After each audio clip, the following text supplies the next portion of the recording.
Okay. Welcome. Anytime.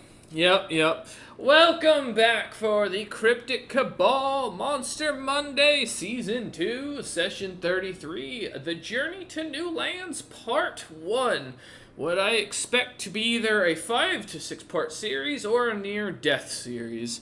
Everyone on board, overboard as my downtime action. Well, that actually might not be a bad idea given what we're dealing with today, but last time we left off, the party having decided that chaos would reign was the kindest way to describe that session, while Captain Azuris and Wara tried to sensibly deal with their differences and the situation, mostly coming to an agreement on what was going on with Wara, Azuris coming to an agreement on the punishment as well as a decision overall. The party having ended up splitting up for a little bit, with Wara heading into town with Crump as his unwanted, on both ends, supervisor.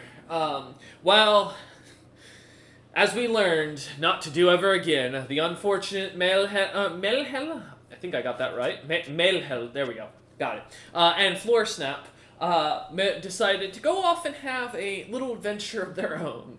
While Wara and the captain would be discussing what had happened in prior sessions, kind of catching up as well as dealing with Wara's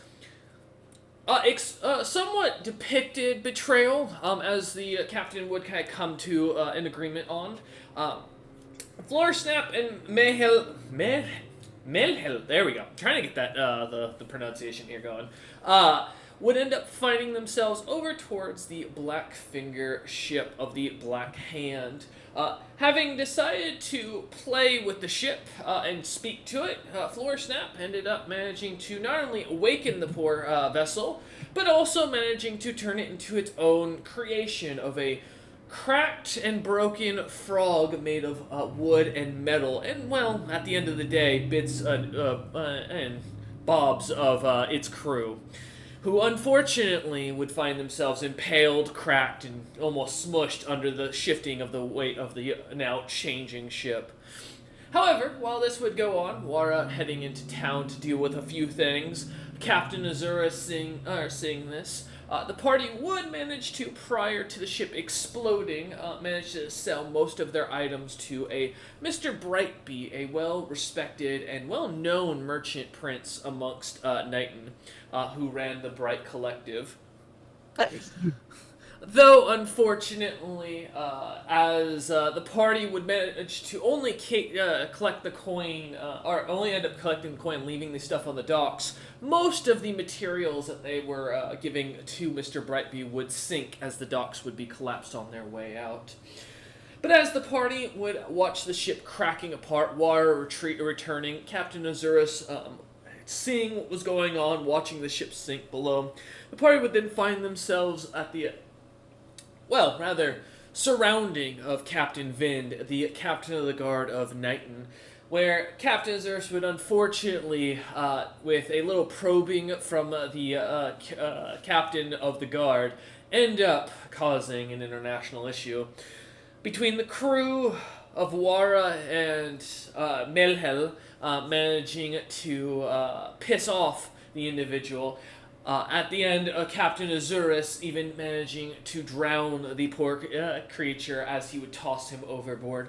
The crew deciding quite quickly that they would not take any chances with getting blamed for the ship's cracking and creation, as they would retreat, heading into the river, immediately dropping below the water as the docks that they had watched cracked beneath them. The few ships trying to follow after them as the Iron Curtain further down the river would be pulled up. Thankfully, due to Floor Snap's newest creation, the Iron Curtain getting stuck and jammed in the air or above the water, allowing for the crew to escape, leaving behind the Iron Warden and the Zels and Sun ship. As you lot found yourself heading out to the ocean, meeting up with Wavecaller over the last, almost immediately, you couldn't help but expect a little bit of concern and worry. With Captain Azuris beginning to head out, Captain Azuris, I have a question. Yeah. Do you need a minute? I'm just putting some stuff away, like my spinach Got you. As the captain puts away his delectable foods that the crew does not get to share in, the very noble refinery, if you will. The captain's in the back of his captain's quarters. Right. Lord Snap, I know it seems like Captain Lazarus is like the same distance he normally is away from us, but he sounds kind of a lot farther away, like he's in some kind of deep tunnel in his own mouth. Is that normal? Like, I know your kind does that all the time, but have you ever seen it in someone else? I give a shrug. Seems very normal. Sometimes you practice screaming from people from very far away. I think the captain put a seashell up to his mouth instead of his ear. God damn it.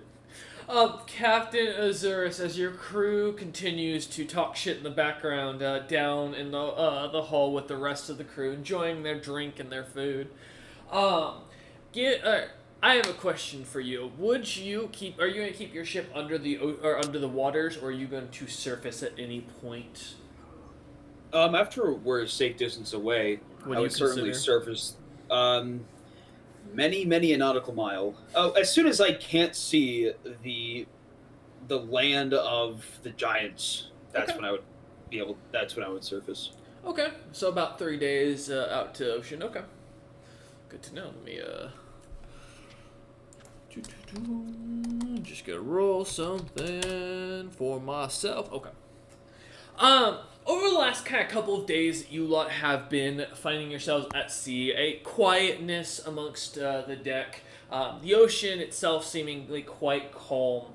A couple of fish here and there that seem to kind of follow alongside the ship, but otherwise not really anything alarming as you lot find yourselves followed by Wavecaller and his crew.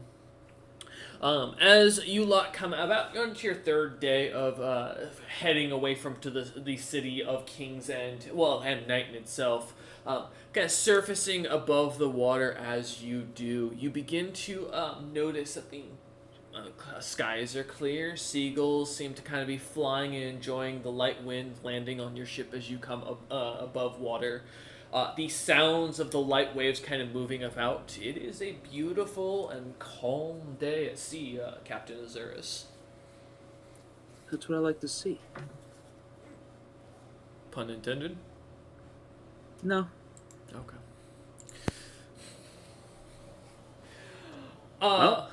Yeah. As you kind of surface, Wavecaller's ship behind you following up, as he kind of begins to keep the ship within a decent parallel of you so that they can hear within shouting distance. Wave scales, thank you. As we come back to the party, having kind of coming above deck, now the ship has risen above the water. Crump Jr. and Captain Azurus at the helm, watching on as they do, as the three of you kind of head up above deck. I start picking up various seafood from the deck. Grabbing a couple of little crabs that wandered on, some lobsters, Cool. Excellent. Crabs are best. Alright, looks like we've gotten a decent amount away from the land. When night falls, we'll be able to get a good bearing on where we are currently. We'll be able to set up proper course to the Genasi's territory.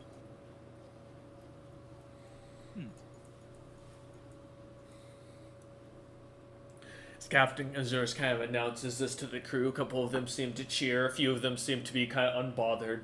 Others yet seem to completely unhurt, didn't even hear him, and continue about their day. I was just talking to my direct party mates, my officers. Excellent. Brand new vacation spot. I have not been yet to Genasi Land. I don't think. Not familiar with them. Nor have I. They're supposed to really hate people who worship gods. So, we will get along amazingly. So, we'll see how we handle ourselves there. After that, well, I guess we'll figure out where to go from there. I might need to stay aboard, Captain. Are you an incredibly religious person, Wara?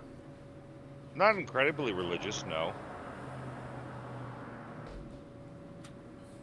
I will note, as you look over at Wara, you notice the chain that was around his neck prior, Captain Azurus, is no longer there.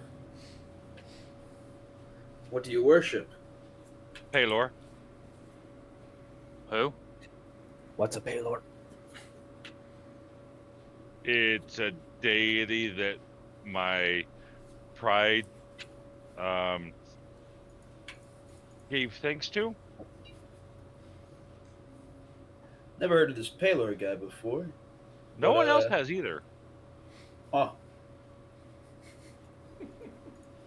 Must be a indigenous thing. They're a very going- small deity. Must be. Then again, I I'm definitely suppose. no person to delve into who's the god of what. I really don't put much into that. Either way, I guess try to keep that on the down low while we're in port, and make sure the rest of the crew understands that as well. Okay, I'll go tell him. Thank you, War. Alright. So now we're for certainly enemies with Utham and his direct allies. I just hope we haven't made any indirect enemies as well. Although I'm no stranger to it. It's a little bit weird that he'd care that much about a single guard captain and a bunch of, for lack of a better way to describe them, loser cronies. Yeah, well, a lot of world leaders are cocky bastards, so any type of poke or prod is an insult. Hmm. I know if some Like- random asshole killed one of my crew, I'd be upset. Even if they are just the lowest bulge rats. I don't know. There's a certain point where if you got, like, we've got 2 ships, right? Yeah. Keeping track of the number of people on these 2 ships requires some amount of administrative, like, finesse. Like, you're not doing it by yourself, no offense to you. I'm sure you could, but it would deeply impact your day. Just trying to keep a head count of all these fuckers. Which is why you have us to some extent, so that way you can have, you can maintain control over the ship and also, have a life outside of that. But now, a town is a little bit bigger than most ships. A town that's a refugee camp, especially, so I'm pretty sure that big fucker Reagan Utham, he's probably got more than just 2 towns. He's probably got a couple hundred towns. I think he's got And- 3. It's Or only 4. 3 or 4. And we're afraid of that. Not too many people have many towns. I will say, to your own perspective, a new character wouldn't know this. Out of character to point out, the world being as dangerous as it is very hard to get settlements to last when there are monsters around that just kind of wander their CR30 casually. Yeah. Like each town has like small little surrounding village, like a small little settlement. Granted, a very small couple houses, but no real massive settlement. And plus, I killed the captain of the guard, not just some guard or citizen. Out of 3 to 4 towns, we would at least know who the captain of the guard is. Yeah. Like I would know if someone killed one of my officers. To be fair, I don't remember seeing that guy when we were fighting the armies. I mean, he was inside the city, right? I mean, the easiest way inside of the city is through the walls. I will note that you saw Wara at another section of the wall also defending when Floor Snap and May had joined up with Saturday to take on a portion of the Vanguard in the, I believe it was the eastern wall. Yeah, you guys took on at the eastern wall, whereas Wara went to the southern gate. I completely forgot that you guys had a whole session of fighting on the city walls. I thought it was outside of the city. It was at the city outskirts walls, yeah. Yeah, Cool. like we But they did not. No, they didn't see him there. Sorry, go ahead, May. yeah, we low key had decent rep with that town before we blew up the guards. Yeah, you did. You had a really good reputation with them. You were well liked. I was really well liked by the guards. I kept them from dying. Yeah. We had Yeah, one you can casualty see- from an army fight. Yeah. And you can see how quickly that changes with a couple of insults to the wrong guy.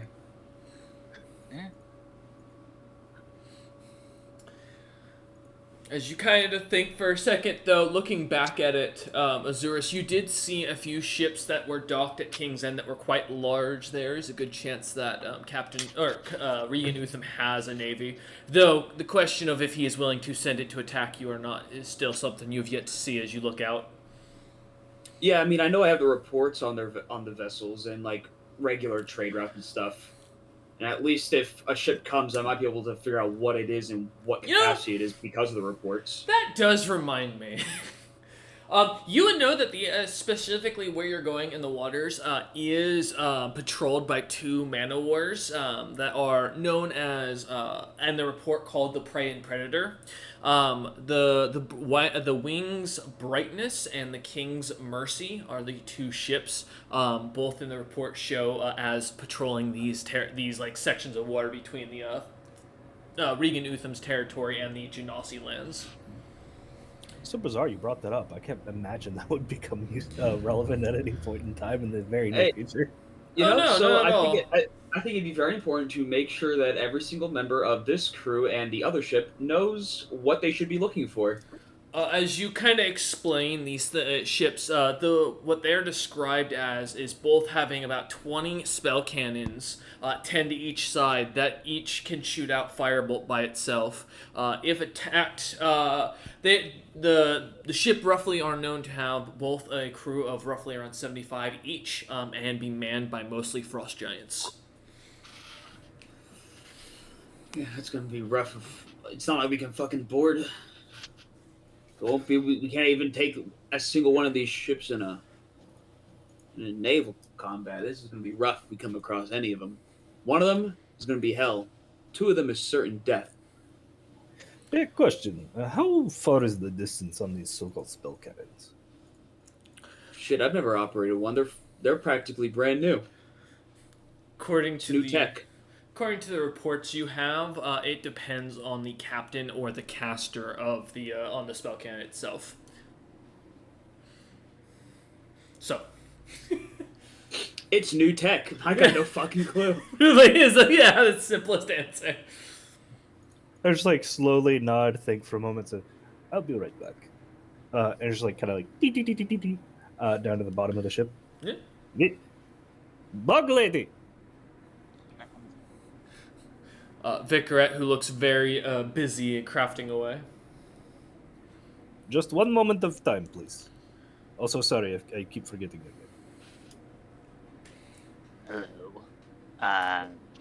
One moment of my time. All right. I suppose I can spare that. I'm running into a bit of a problem with this this specific kind of calorium. It's a little Anyways, How far do you think spell cannon fires? Maximum? maximum.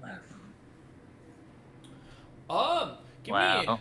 me a knowledge engineering if you have it. I do. It's one of her defining skills. I will say this is kind of based on the concept, as I don't think Vicaret, to my knowledge in campaign, has seen a spell cannon yet in action. She has seen one, and because she's an artificer, Has she?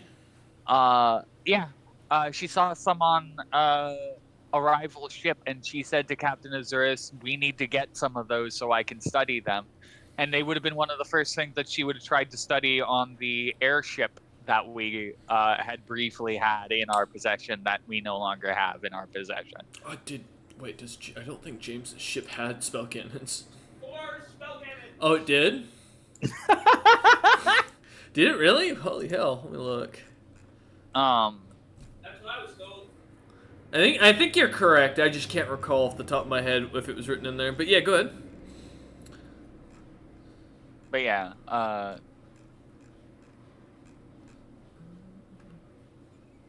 because at the time I believe you stated that the there spell were. Cannon, Mm-hmm.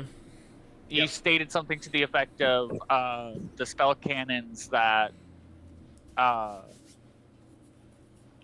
had seen would outrange us by like around double, even after Vicret upgraded the siege equipment that we have. Yes, because I believe you were asking about the ballista specifically. Yeah.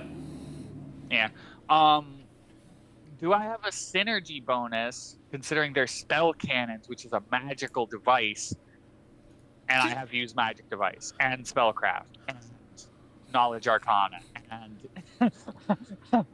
Sure. literally everything around that. Okay, cool. So that's a 15 bonus.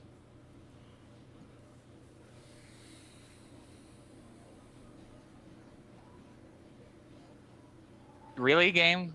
Why are you punishing Vicret so much? Ouch. It's the game telling you. So, to your own knowledge, ballistas roughly at a pretty decent miss chance can range up to 500 feet. And that's usually where they kind of peter off to where there's really no chance of hitting anything after that. To a spell cannon, to your knowledge, as you kind of think about it, even with a 1, noting that was almost double or more than double would mean that the thing they have at minimum around 1,000 to 1,200 feet. At the bare minimum, from what you guesstimate. Kind of thinking about it, it'd mean that most likely the cannons are probably they're either designed to be distance, which means they're not going to be able to handle a very high-end spell, or they're going to be designed specifically to be closer range and be able to take more firepower as you kind of think about it with that. But that's roughly as best as you can kind of get with that's a nat 1, isn't it? Still 16, but it's a nat 1, yeah, so that's about roughly what you managed to pull together. Yeah, thankfully you can't crit fail on knowledge checks. Yep. Or skill checks in general, in my opinion. Yep. But yeah. So that'd be roughly what you'd get. So you'd estimate around between 1,000 to 1,200 feet is probably the normal range for the cannons. Okay. Yeah, I'll definitely pass that on. So it's about 1,000 to 2,000 feet. Actually, thinking about it, ideas for later. You don't have the resources to do that now. I give Vicret the dance of gratitude as I weirdly back out of the room. What? As floor snap plies. Huh? Hey, where did you learn how to do it? Lunk. Door shuts, gone.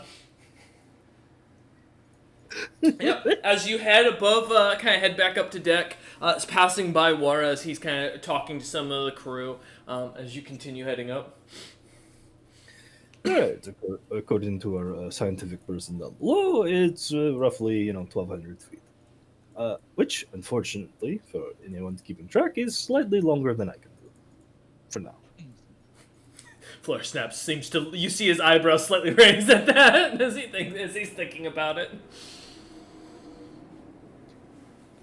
But, fun fact, and I snap at people poorly. Damn, this is harder than it looked. Anyway, I can make the cannon's projectiles into the ship. Yeah. And by that I mean I shove them backward very hard, and it kills probably a few people.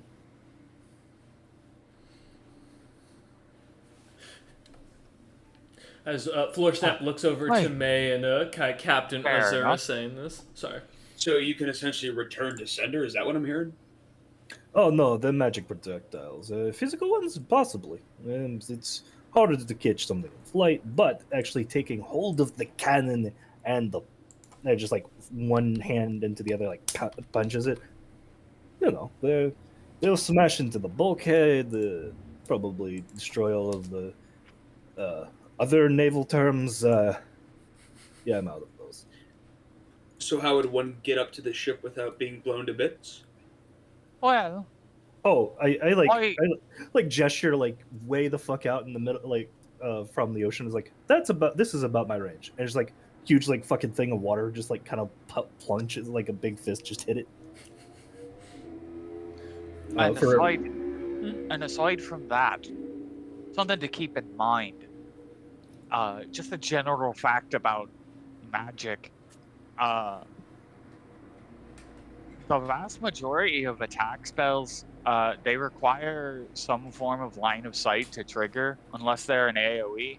And most of those AoEs are gonna break across the surface of the water.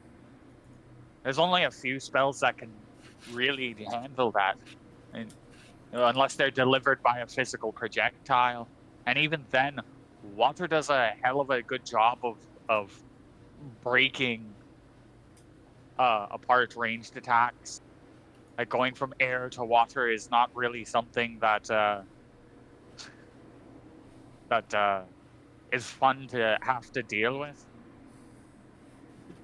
Question, DM. The Yep. descriptions of the ship. Mhm. So they have, 20 spell cannons, 10 on each broadside, or do Each they side. have some facing forward and aft? None forward and aft. Okay. Our ship should be quicker and more maneuverable than theirs. Should be. I don't know if they've got any magic stuff messing with their speed. What we could do is try to keep ourselves at their back so that they can't shoot at us as we maneuver closer and closer. Because I'll still be able to hit them with our catapult. um, And you could question. still throw your bones at them. Quick question: how often can you do the? And he like makes like a fucking snorkel motion and just like dips slightly. Once a day. Well, if you went underneath them, I can probably rip out the underside of their ship. We could hollow out their ship, and then ah, we could hollow out their ship, and then you can use your telepathy thing to like wrap the hull of their ship around ours, and we could just pretend we're one of them until they get close, and then blow them all to hell. Wear them like a hat.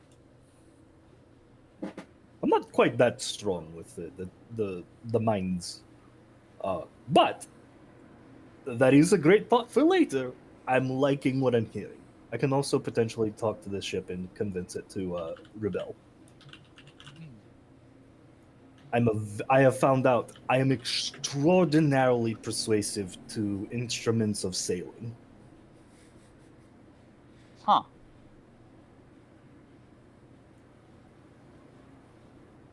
Alright, let's see here. Well, since the spell has ended, Mm-hmm. hey, hopefully it'll be another day before, we get attacked. I just like If we look over do. the horizon. It's clear for miles. I have a feeling we are about to be immediately attacked. What gives you that reason? Old slotty superstition. Well, I don't like to think on the negatives. I think we're going to turn out just as we intend to turn out.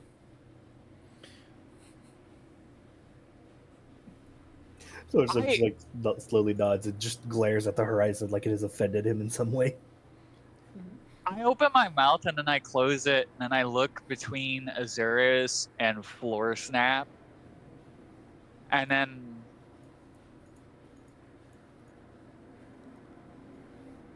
after like a moment, I say, I suppose, yeah.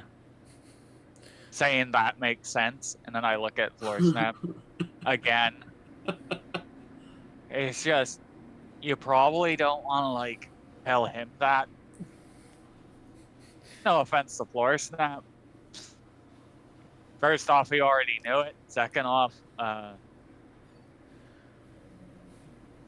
don't know how he wants us to turn out. Well, truth be told, I don't know how I want myself to turn out. Hopefully alive and all in one piece.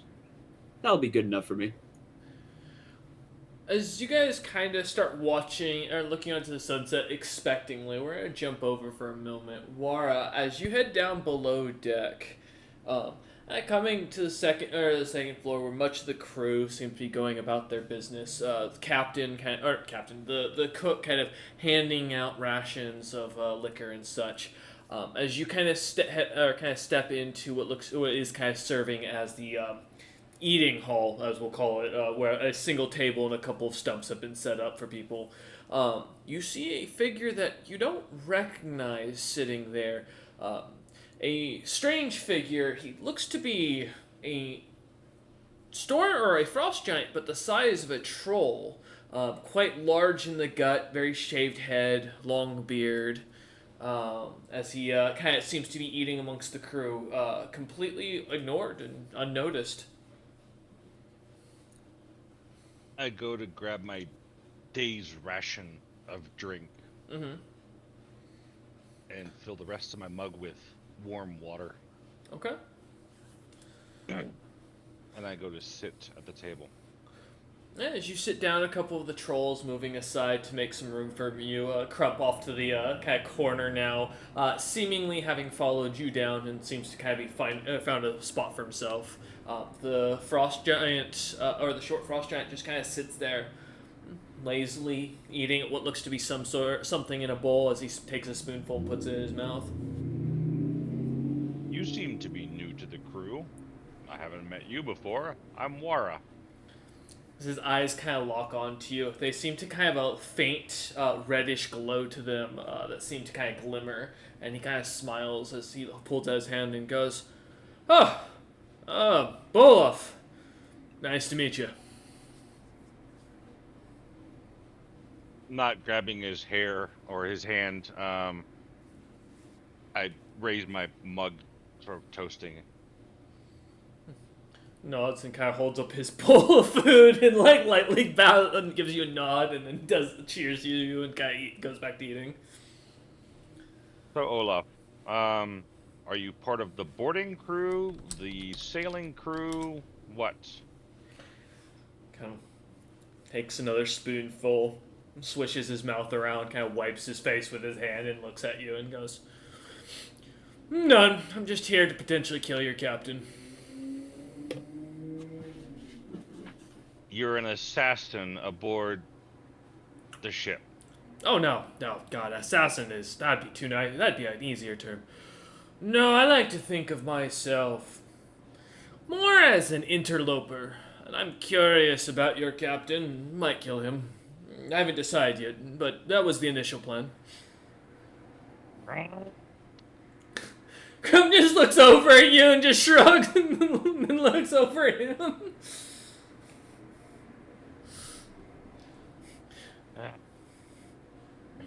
Fine. Crump, keep an eye on him. I go above deck looking for the captain. Crump nods, still nursing his hangover. So anyways, that's how you cook the very best giant heart stew that I found so far. Granted, it's only my 5th time doing this. Most of the time I get weird stuff. Like,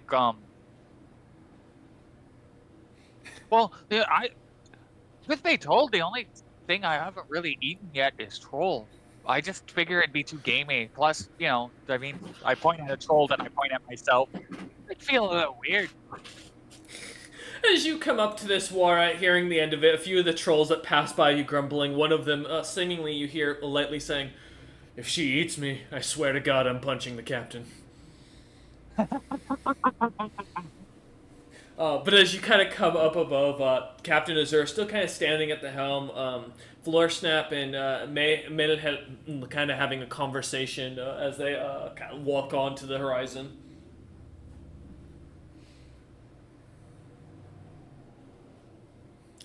Captain Azurus. Yes, sir.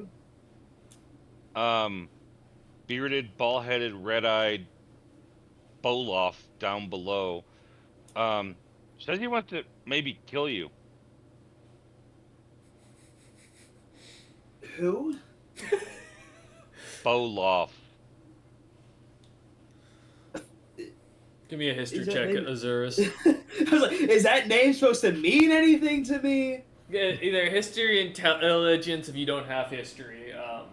Or you can try and look at your notes. Yes, May?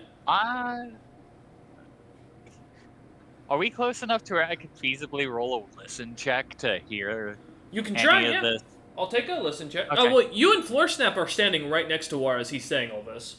Oh, Yeah, so he's not knowledge, being quiet about it. Yeah. well, which that knowledge name is? sounds, that name sounds made up. As May says that, what was that, Captain Azurus? So you said knowledge, history, or what? Intelligence. Okay. I don't have knowledge history, unfortunately. I'm a nature and arcana type guy.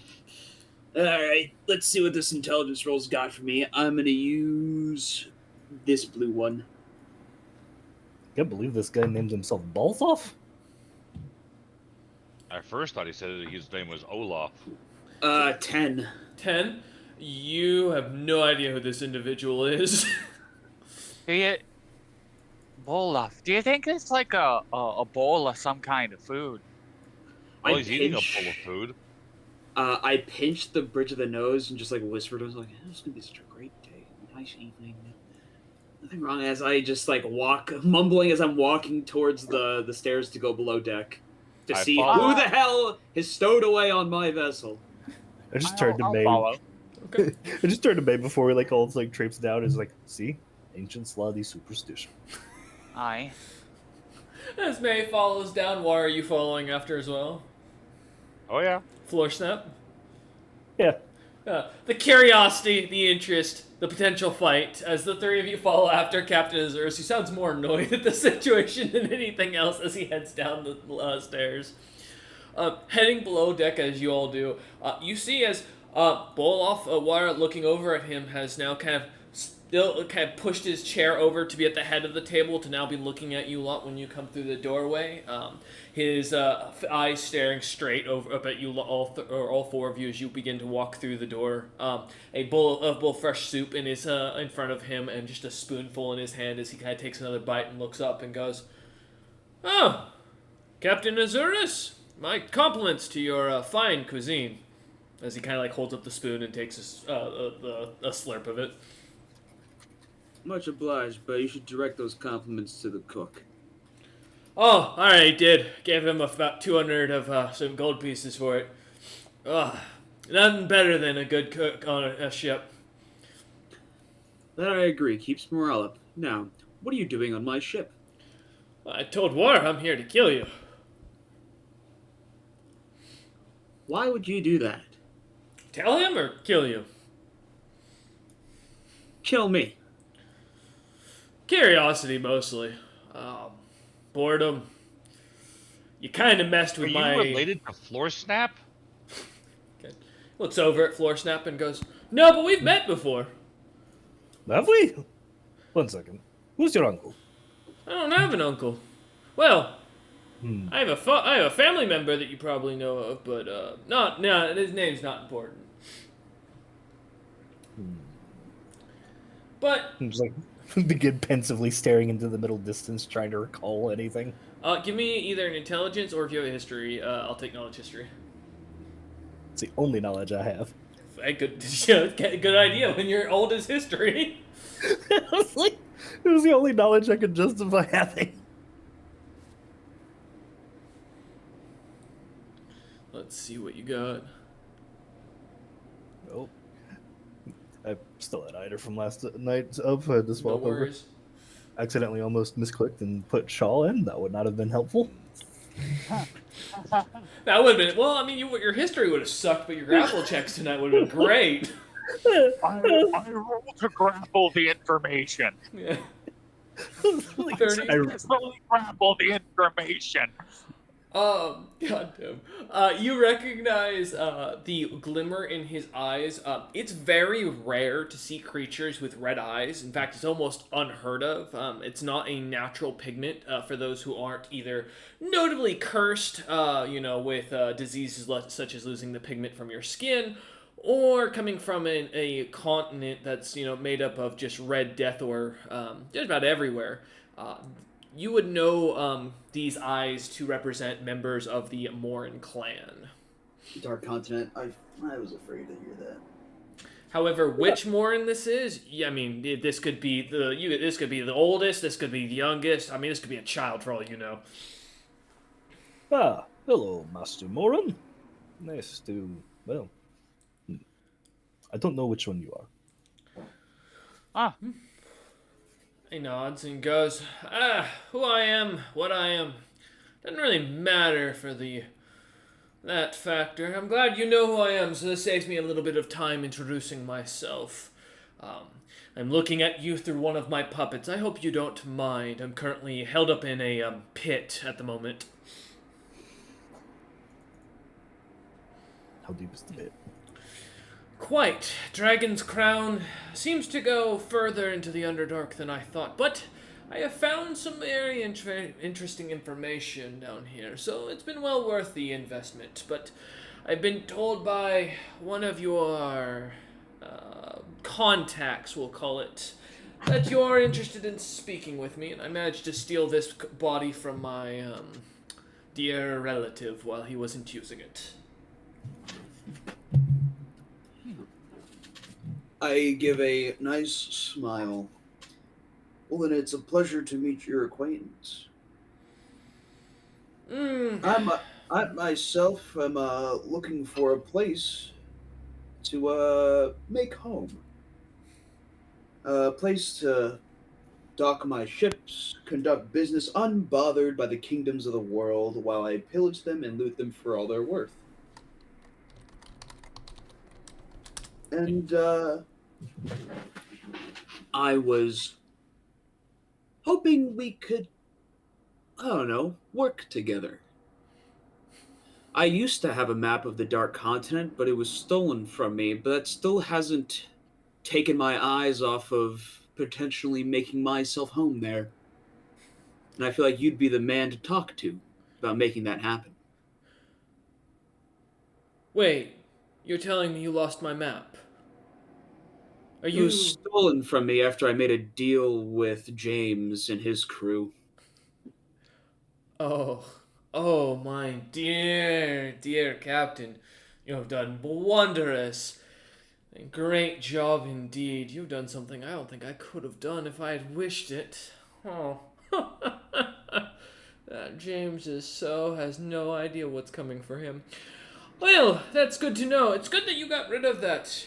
There are creatures interested in that map that are far beyond your own capabilities, as I can clearly see. Though, I do see you are no fan of Regan. I am curious why you would attack Knighton. You did disturb and cause quite a stir, and my interests were caught because of it. Truth be told, I didn't want anything to do with what happened there, but I do not take kindly being put in chains. Well, my associates, the Black Finger, proved themselves not to be of any value, so maybe you can assist me in a way that they couldn't. You wish to work together? Fine. I can't give you any physical deal, as I imagine you're looking for, and I can't sign anything through a corpse. But I will give you my word, as is my bond, that I will not bring any danger to you directly of my own plot until you prove your worth. But, with that in mind, you look for a port. I don't see any reason to give you a map, as you have not done anything in my service that seems rewarding. While I do appreciate your assistance with the Ironheart Merchant Company, I do not see any reason that that deems a reward when sounds like it was done out of accident rather than with purpose. Understandable. I don't know if you've already gathered this from the rest of my crew that you've been talking with, but I do intend on making my way over to the Genasi territory to see what I can do about getting retrofitted and planning a next step. It takes another deep slurp of the stew and looks up and looks over. Goes, you know, my experience, I don't really remember a righteous being liking criminals who kill innocents, especially a queen that's known for getting pissy with gods for excluding their power. I imagine someone like yourself probably wouldn't be of her interest and would probably find themselves on the long end of a pike. I'd hate to see any of you end up like that Mayhel's sister here, the one who unfortunately found themselves attacked by a goblinoid creature and is now hiding out, funny enough, in the Genasi territories, as I hear. Oh, wait, one of my sisters died? Yes, a gruesome affair. I was able to catch it from afar. A goblin with blue skin gloriously wiped them out with a bunch of magic. Well, there is that other Genasi territory up north. The We could flare, dock there. the flare Yes. dukedom will take you, but I should warn Normac fella.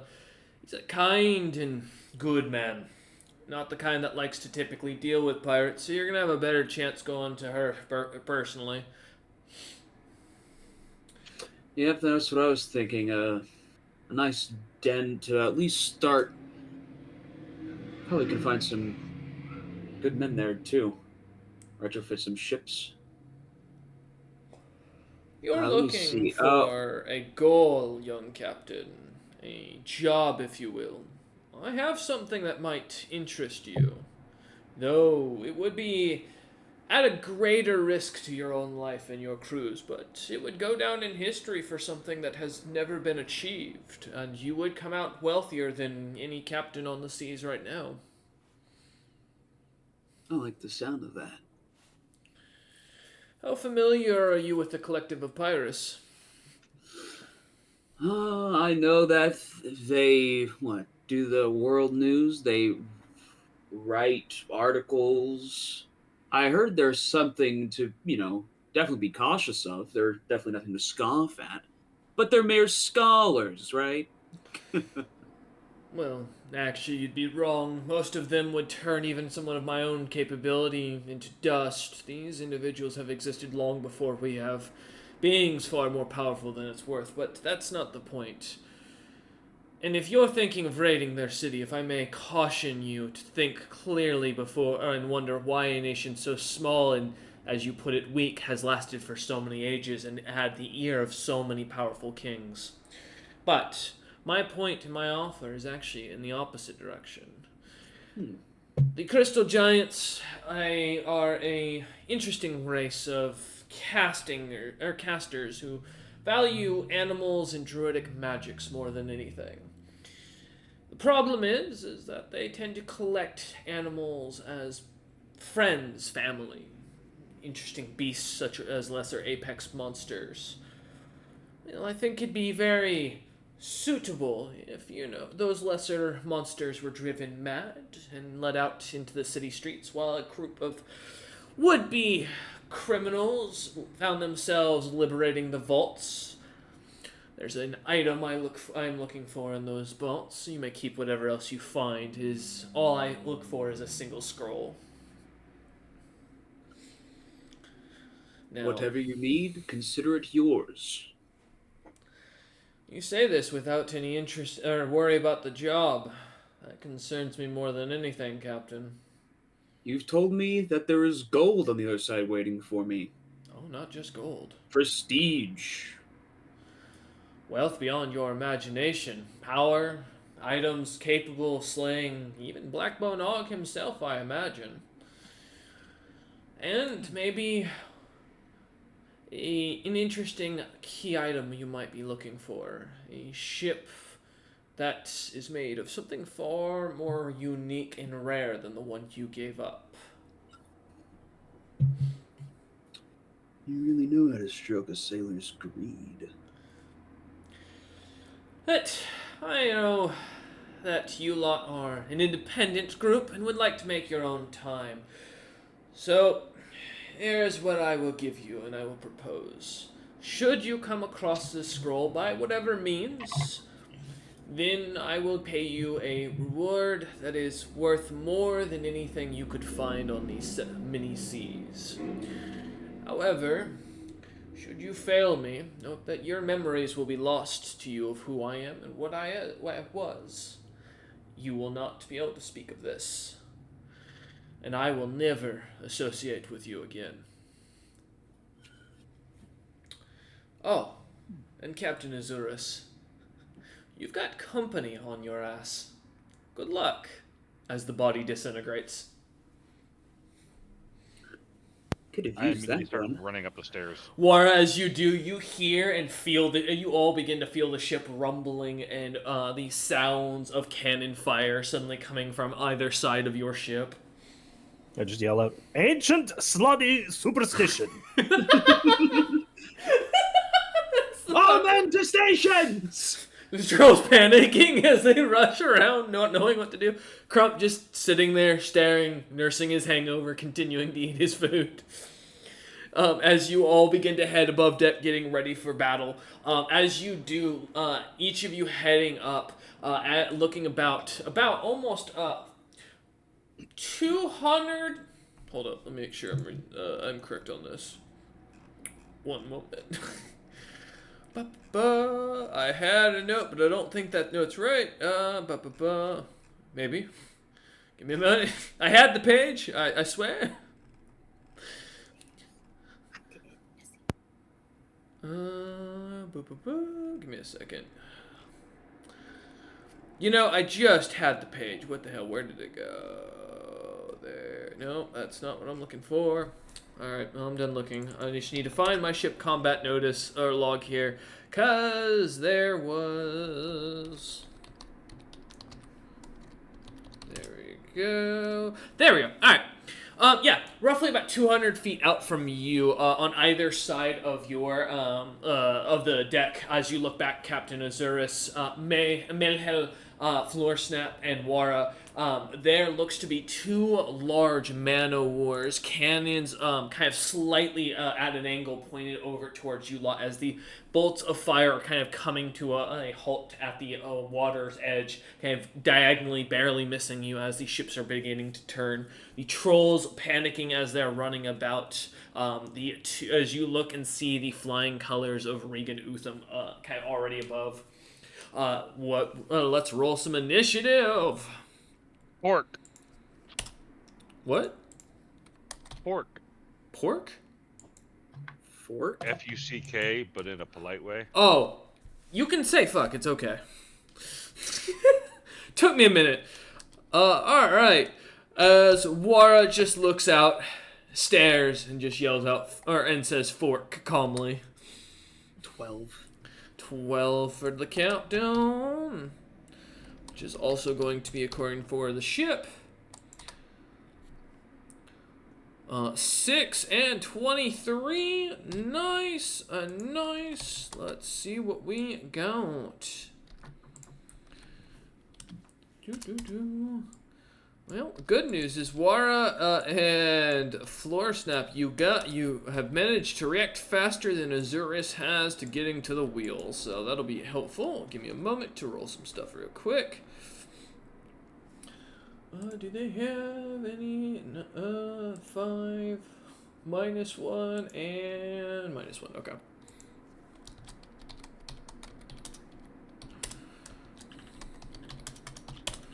Woo! All right. Ouch, that hurts. Okay.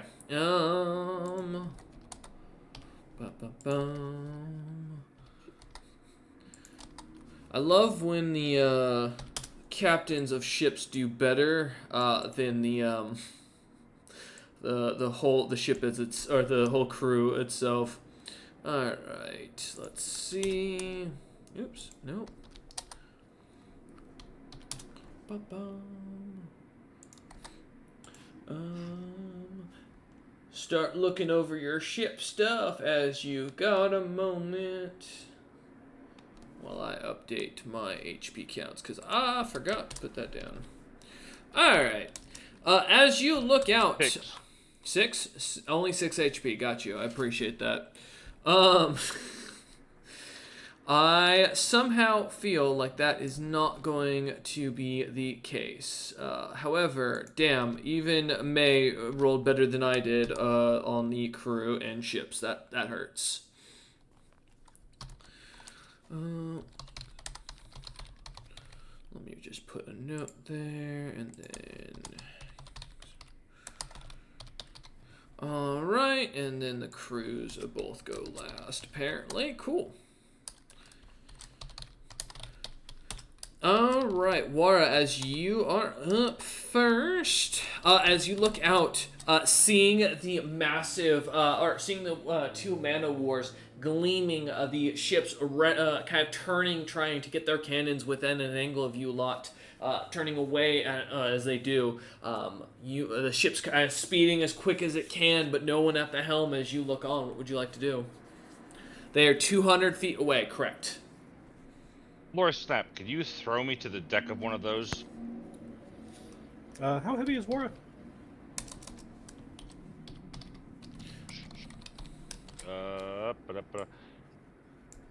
220 pounds. Whew! Yes. Oh, darn it. I just give you like a thumbs up. Yes, you're in luck. Which one? Left or right? Surprised me. Middle it is. All right. As Water, are you gonna? I assume you're gonna hold your action until Floor Snap's turn, or until after Floor Snap's turn. Oh yeah. All right. Uh-huh. Okay. Keeping that in I have to go mind. open a file now. What's up? I have to go open a file now. It's true. All right. As you get yourself ready, ending your turn as you hold your action. For some reason, my copy and paste wants to... Okay, that was weird. Apparently... Floor Snap, your name is magic tonight. I can't hit enter and put someone after you for turn-wise. Well, you see, what happened was I spoke words of horrible magic. I know, right? Give me a second. Let me refresh my page. As the whole thing freezes. Floor Snap has the most deadly magic. Fourth wall. Yeah, you broke the DM's plot. There we go. Alright, cool. Alright, as we're holding his action and kind of waiting for Floor Snap as he looks on, kind of standing next to him as he does, looking on with excitement towards these ships. The first ship is up, as the King's Mercy is going to begin. No. They have Yes. their broadsides faced towards us, right? Yep. I apologize. I am wrong. He is not first. The first up is actually as another ship comes out of the water, as you see the black flag of a skull with the winds kind of depicted around it blowing, looking as if it looks like a bloody wind of sorts, as another large, what looks to be East India mercantile ship comes out of the ocean beneath or next to you and begins to return fire. As you see shouts on board, seeing a bunch of Jinn and noble Jinn moving about the crew as it does. The captain kind of standing at the helm, looking to be a noble Jinn, dressed in gold, seemingly with bright green skin, seems to be shouting orders as the ships start firing. Huh. So it's a race thing. And that was bad. He is going to go ahead and try to broadside with his cannons, which gives him his 4. So are we being attacked by 3 ships, or did that ship that just appeared? Is helping you attack the other one. Yep. Okay. Okay, so all right, yes, no. Okay. All right. As the ship begins to explode out, shooting its cannons as it does. You watch as the spell Chain Lightning goes flying out towards the ship.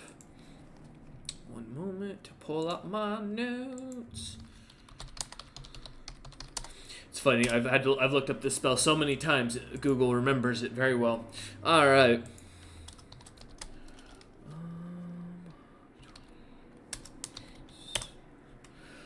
All right, as the King's Mercy on the back left end seems to take a massive chunk of damage, the ship's side kind of catching fire as the lightning shoots out straight from the broadside of this new pirate ship that has come above, exploding out as the cannons seem to shoot multiple bolts. The King's Mercy seemingly beginning to turn its broadside in response, as the captain is up. Let's see.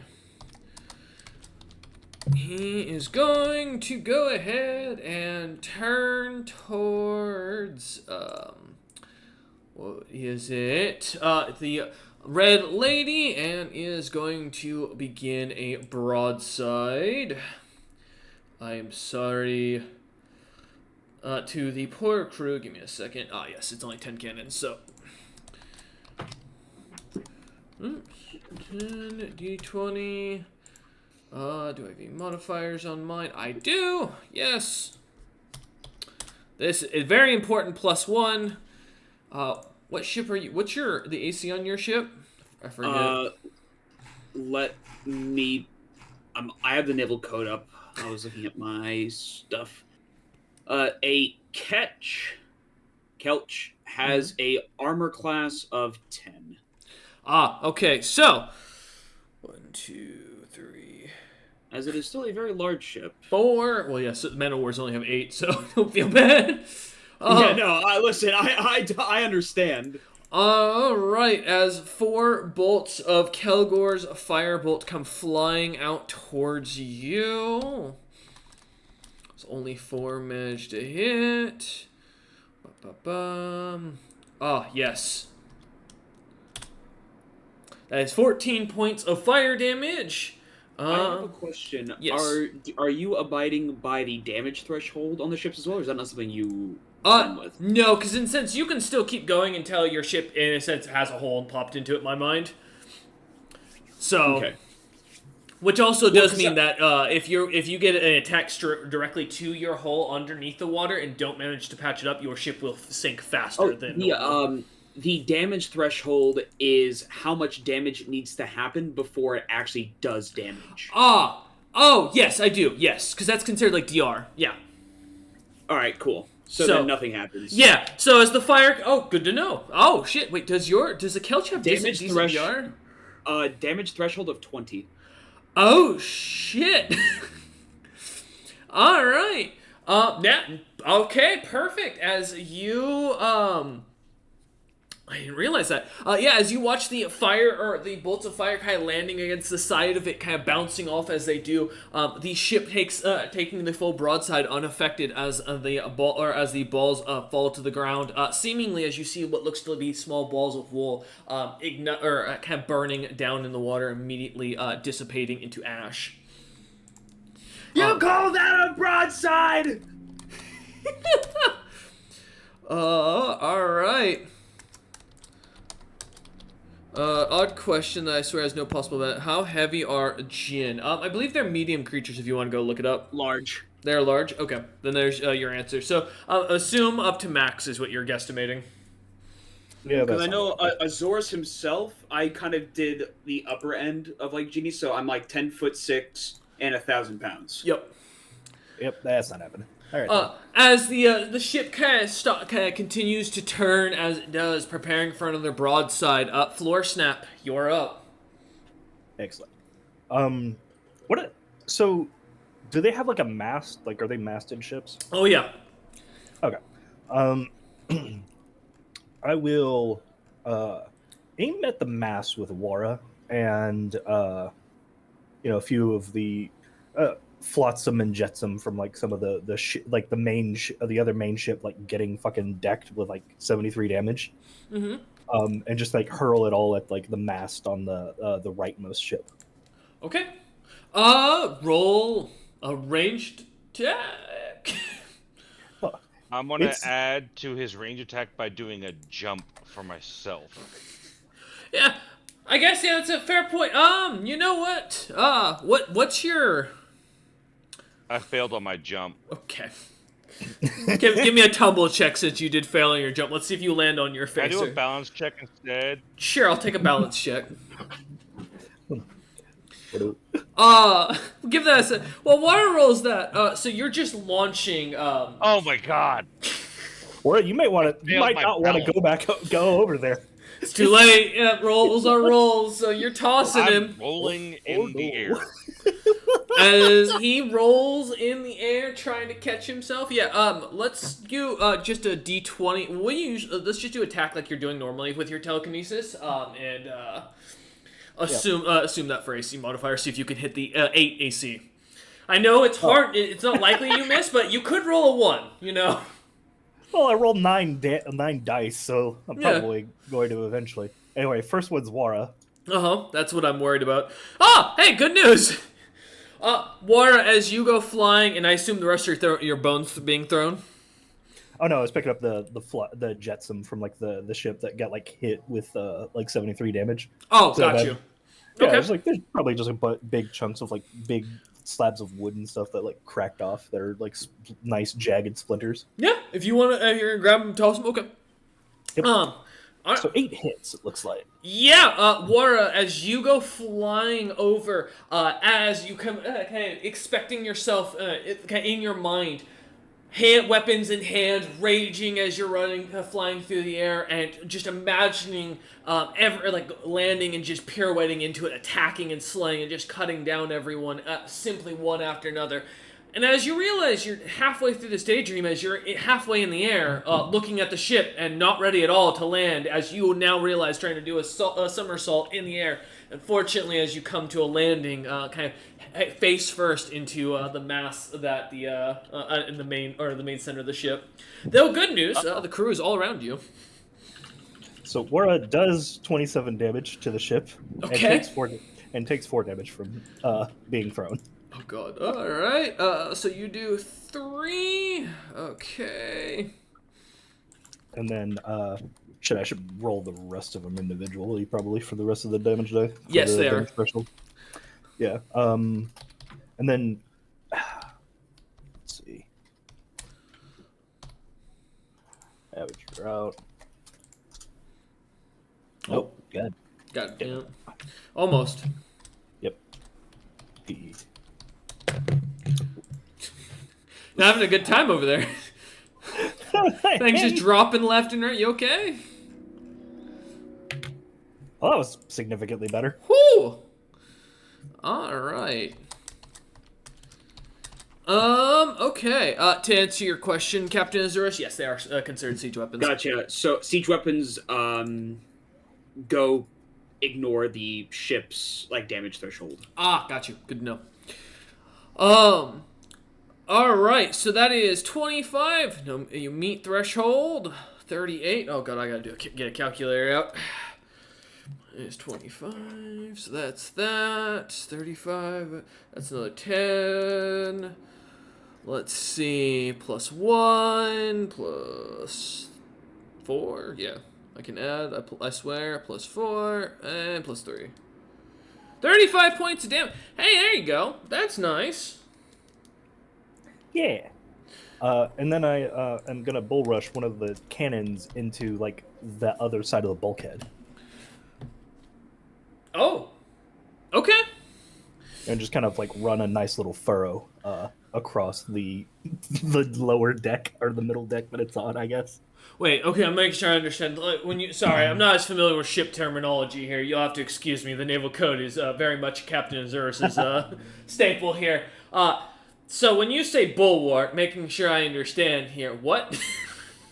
So the cannon is like assumedly like somewhat secured to the floor. Yes. I'm smashing it with like the telekinetic bull rush using like the class features to make it like destroy the floor underneath it, like by like constantly like grinding it into it until it like smashes like possibly against the far wall. Oh, on the enemy ship. Oh, okay. I thought you were trying to do it to your ship. I mean, that's what was confusing me very much. I was sitting here Oh like, no, wait, that would what? have been retarded. I was like, all right, sure. All right, you're off the ship. I was like, maybe Captain Azurus has a plan. He just messaged you or something like that. Cool, all right. You know, I'm down with this. No, that makes more sense. Okay. Yeah. All right. Let me see. How much does the spell cannon weigh? On my note. Here. Wait, is it? I can never remember if I have cannon spelled right. I swear. It's the fucking what do you call it? The damn camera company. Cannon. Yeah, I'm just looking for weight on here to see if they've got it listed. As I'm turns out if you type cannon into Control F on in a naval book, you can get a lot of results. Where? Oh, there it is. I could tell you the weight of a cannonball that they would normally shoot out, but not the weight of the actual gun. No, I know it has 0 strength. I'm just saying if you can push it. That's what I'm curious about. Floor Snap. Well, bull rush is not dependent on the weight of the object because theoretically you could push anything. It's whether they can resist it is like their opposed strength check. Oh no. These are only being medium cannons. They're not sentient, so there is no resistance, and they're not people activating it, holding it. Well, I should say they're not holding it in place. They're aiming it. Rather, make very clear. So, yeah, no worries. So that's 0 strength, which means yeah, it's just size category, which in this case would be medium, which is literally a 0. Roll a d20, I guess. 5. Okay, I beat them by 35. Damn! The cannon could not fight back. It goes 40 feet. Good news. The ship is big enough to actually... you hear it push back suddenly as you look over. Captain Azurus kind of looking on. The rest of you seeing the ship itself. As suddenly one of the cannons pushes back in the... what do you call it? The side latch falling down as it does. As it looks like... As it just disappears inside the ship. Though, due to the size, unfortunately, it does not seem to do any major damage, other than knocking over a bunch of beds and anchoring a lot of sailors for their personal belongings going everywhere. Oh no, trust me, it's doing damage to the floor. That's true. Grinding a cannon against a floor is not... Oh! Damn! 32 d6. It scales with the distance that I beat them by. Good lord. Now, that's only 195 damage after reduction. Let me double check something to see if they have... Do I have anything that can bullshit That's out of... 112. Good lord. Well, in theory, it's just to the floor. So like it's just destroying like floor sections. It shouldn't affect like the actual total overall like structure of the thing. Oh yeah, no, he's just basically grinding a cannon against the center floor of the ship. I'm just double checking it to see if the ship has any special things. It does not, sadly. All right, cool. So I've just deleted like 40 foot of floor. As you hear the grinding of wood from within the ship, though, the outside looking as if it's normal, a couple of the crewmen seemingly kind of looking down in concern, but the other captain from the ship across from you giving a thumbs up as he continues to shout orders. Alright, anything else, Floor Snapper? Is that end your turn as you finish peppering the side of the ship with just debris as small chunks of wood kind of stick out the side of it? Oh, it's hitting the mast with it. Yeah. Well, good news is, that did not do enough damage yet for the mast. Yep. That news is not by much. Alright, as the chunks of wood sticking out of the large mast of the ship, the ship still moving with no issue, as the sails are not down and the ship seems to be moving of its own accord. Quite fast, in fact, as you kind of watch on.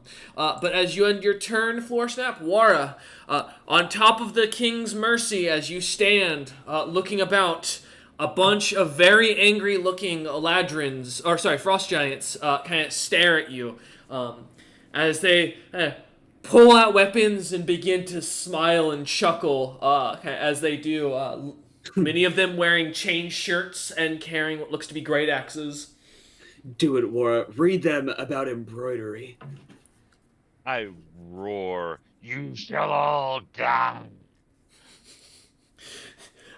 What? All right, let's see what you got, buddy. 30 for intimidation.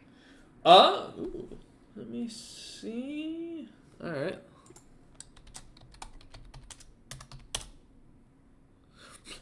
You watch as a few of them look a little concerned and kind of take a hesitant step back, weapons still in hand as they watch on, though worried a little bit.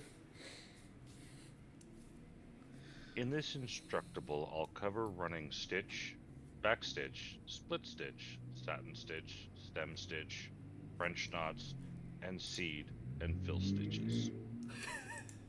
As They may Wara, have to do a fortitude save twice. as Wara begins to rage. Plus 14 as he recovers. One's nat 1, one's nat 20. Damn, man. And The I will be dichotomy doing of this for man. 6 rounds. You'll be doing this for 6 rounds, okay? Is it per round or is it minute? Should be per round, I believe. Yeah. If it's minutes, you would die of exhaustion and from the rage effect. All right, yeah. As does the 34 save, and I assume the 15 does not. Let me find it.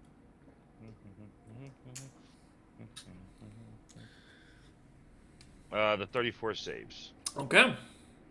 And then everyone else.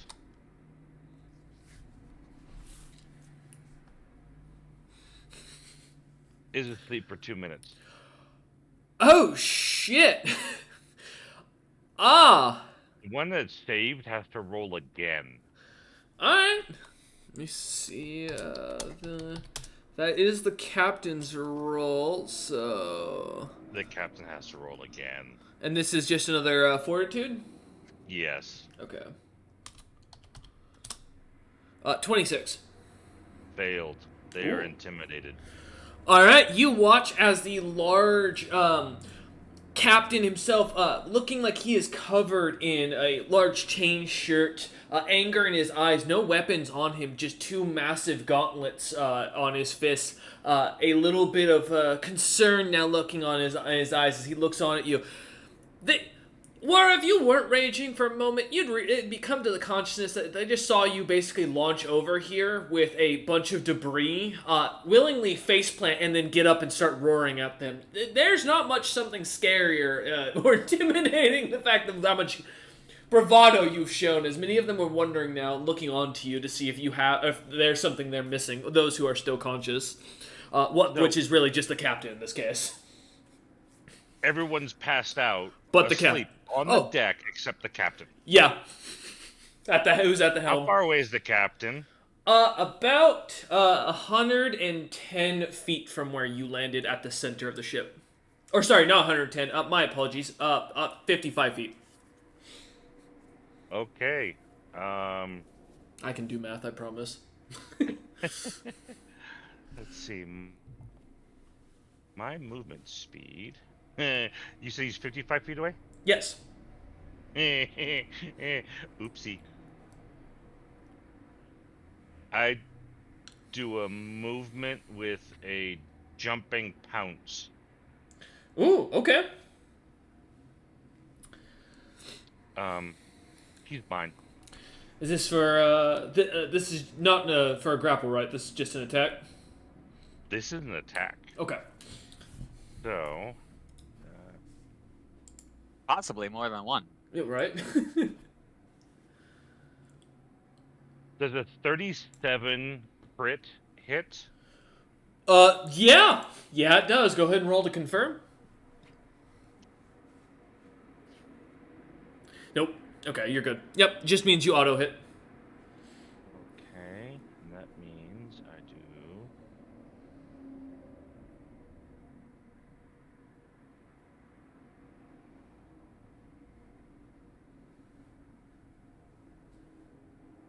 First attack, is maxed at 22 damage. Whoo! Ouch!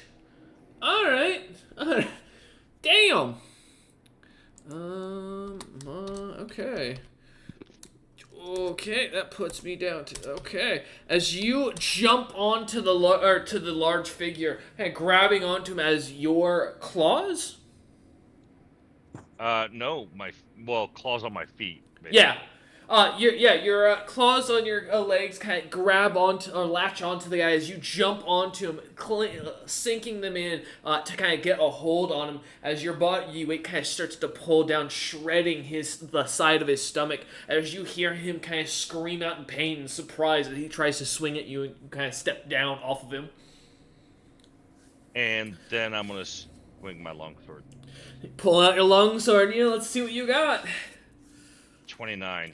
29, that hits. Ooh.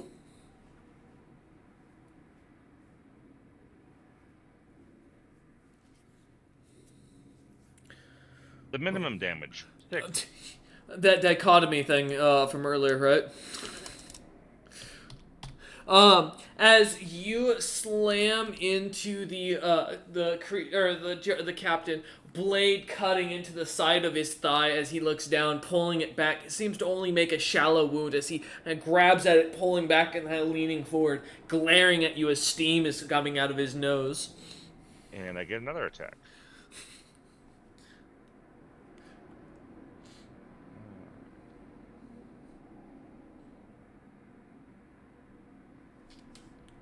$25 hit. 25 hits.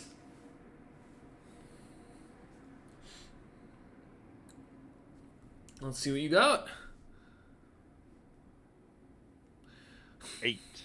All right. Yeah, every little bit of damage counts, as they say. As you slash into him again, kind of catching his hand where as it tries to block the wound you just kind of made, cutting into the top of his hand as he pulls it away, glaring at you as his gauntlet slightly look to be cut into. And seems to get almost his face beginning to turn red, anger kind of beginning to boil over as you see his the veins on his face beginning to pop. Anything else, Wara? That was my first round of attacks. Yep. So I'm keeping track by doing that one of 6 rounds. Okay, got you. All right, and I assume that ends your turn? Yes. Perfect. Captain Azuris and your ship. What would you like to do? So first, I kind of want to just be familiar with the actual positioning of the ships right now. Yeah, so about 200 feet behind you, and to the left is the King's Mercy. 200 feet behind you, to the right is the Western Wind. About 50 feet to your left is the ship flying the Crying Lass flag, and seems to have it stated on the side of the ship that looks to be this pirate ship. Both the King's Mercy and the the Wing's Brightness are both starting to kind of rear to either side away from you, trying to turn so their cannons can face you. Because I thought the two Utham ships were already facing their broadsides at me. Yeah, they are. They're, like I said, they're shifting that direction. So to give you an idea of where their headers are for the ship, is they are starting to shift that way. Gotcha. Mm-hmm. All right, and they're at my ass right now, so they're behind me. Yep. I will note, for what you can see on the Crying Lass ship, the other pirate ship, she has a huge front cannon that looks to be like a massive dragon's head made of solid gold. That seems to be proudly hosting a large cannon in the center of it that the other pirate ship seems to be slowly trying to turn to get that thing at an aim. Okay, so Wara and Floorsnap are on my left or right hand side? Snap is on the ship with you still, and he is on the left of you, looking over the side of the ship, kind of over towards the King's Mercy that he's been shooting crap at, as well as Wara at. So King's Mercy is on my left, right? Yeah. Alright. So I need to come about I'm gonna turn around. All right, let's see. Let me double check my maneuverability here. I'm on the King's Mercy. Yes. Yeah. The entire crew except for the captain is asleep, pretty much. Yep. Yeah, I know. He can see. Which Well, is- he can slightly see that. Which is why I'm not going to be throwing catapults full of pitch at where you're at right now. Not worth going after the ship that's already been disabled. Let me pull that up real quick. Because I think that if I remember right, there's a roll for it. I just want to make sure I get you right here. Ah, here we go. You, I assume, are doing, oh, no, here. Nope, that's for attacking. Never mind, ignore me, give me a minute. Yeah, I know. There's a whole little area about maneuvers. Yeah, I'm looking for it. Evasive maneuver come about. Oops. Yeah. That would be on page 25. I appreciate that, because I've been, like, fucking sitting here going through everything. There we go. Yeah, I Alright. would be doing the same thing. For your own note, the wind is currently coming up from my notes. Let me look. Wind is pushing from the south, currently jetting northward. So, in relation of where we currently are, Your heading is heading directly west right now. Your enemies are east and behind you. so that means wind is coming from my right side? Right, if you're facing forward, yeah. Alright then, so I'm going to want to come about to the left so I have the wind better in my sails. Mm-hmm. However, that will put you right into the other pirate ship that is currently still within 50 feet of you. Mm-hmm. Because you can't just move a ship set. Well, you could if you anchored, but I don't know if you want to do that in the middle of a firefight. Well, that is, I believe, actually one of the maneuvers is using your anchor to do a 180. I believe so. Yeah. I just do not know where that maneuver is. I think it's under actually where it talks about anchors. I think it might also cause damage to the ship. It does. It yeah. definitely causes damage to the ship. I'll call it a It's done in the dex. Pirates of the Caribbean. Yeah, I call as far as it goes for the turn though. It's going to be based on basically a dex or a ride check, depending on what you'd like to use at that point. Because that's for the most part just reacting to things and adjusting your course. Yeah, So- I was going Hmm? ask for like profession sailor on that one. All right, yep, I'll do that. I'm done with that. All right. Here we go. We have a 24. With calm seas, no real disadvantages. Yeah. As the ship begins to, or as Captain Zurus kind of grabbing the helm, immediately spins it, turning the ship with the wind. You manage to turn tightly, managing just barely to miss clipping the other ship as you come full about. The ship almost spinning, and a quick response with the smaller size. She seems to react quite well as she pulls along to the basically now facing where your cannons look to be roughly about facing both or between both of the ships. Good thing that I'm really glad I decided to have my catapult on a rotating platform. Really Uh-huh. great idea of mine. So it's the one that War is on. I've just marked it as KM. The other one, what's it called again? Wings brightness. Wings brightness. I want my crew to fire a catapult shot of pitch Ooh, to all right. that ship's sails. All right, let's see what you got. All right, let me scroll back up to catapult so I just know what I'm dealing with. Because I believe it's no bonuses or minuses, it's just flat rolls, if I'm correct. Yeah, the only typically in naval code, the only bonuses you're gonna get are more for landing, where you'll get like +3s and stuff depending on the gear you're using. Yeah. So. Heck, I think the only bonuses come if you're like the officer, like a master gunner or something. Mm-hmm. However, you can increase your equipment and make it magical to give it like specific yeah. bonuses.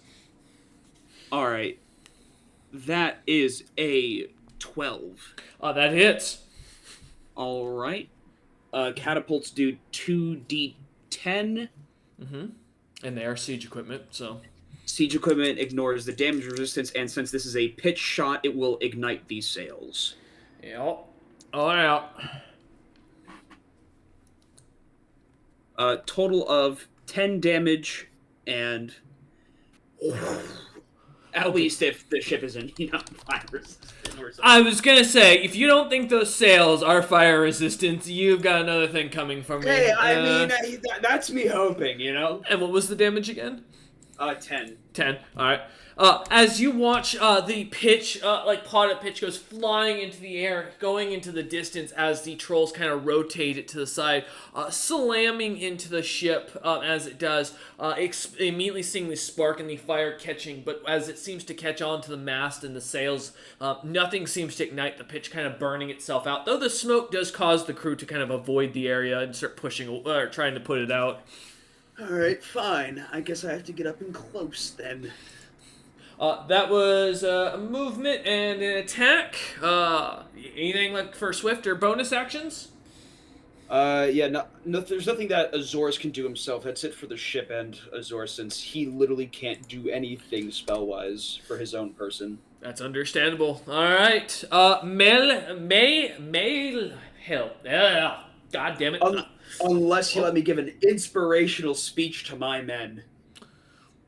I'll tell you what, I'll give everyone a bardic inspiration if you can give me something that's actually inspirational here. Alright, let me see what I can pull up. Alright, out of my ass right now.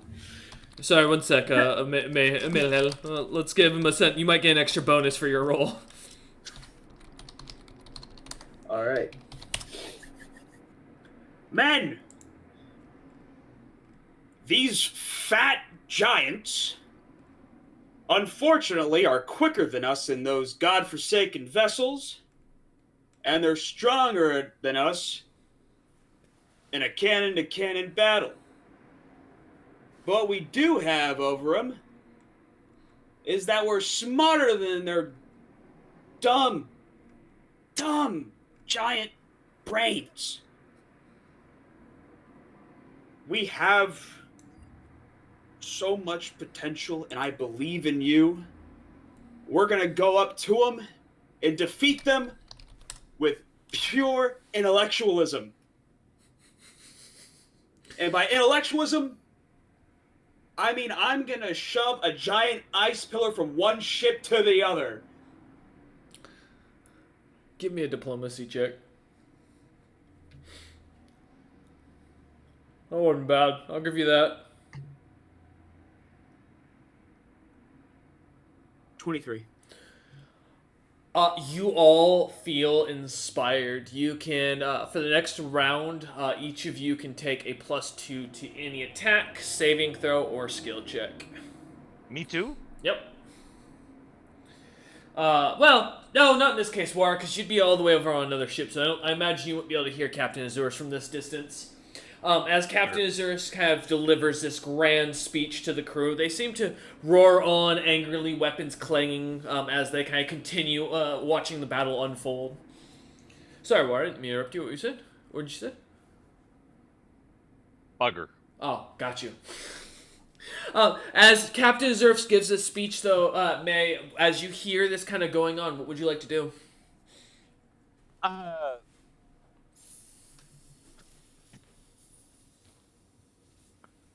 Do you need me to give you an update of like what just happened? Or are you good thinking? I'm thinking. Okay, cool. Making sure.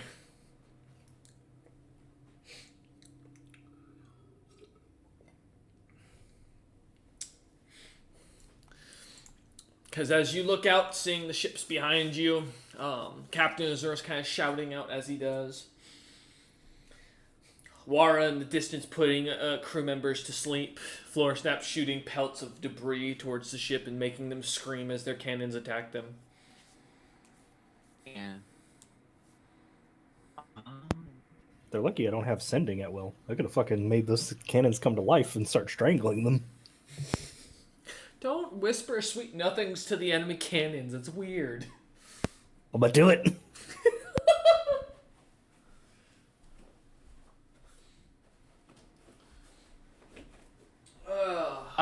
I am going to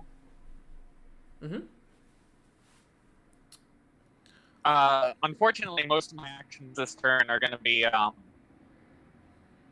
as follows. I look to floor snap and I point to the ship that Wara is not on, Mm-hmm. and I say, "Get me to their gun deck." And then I'm going to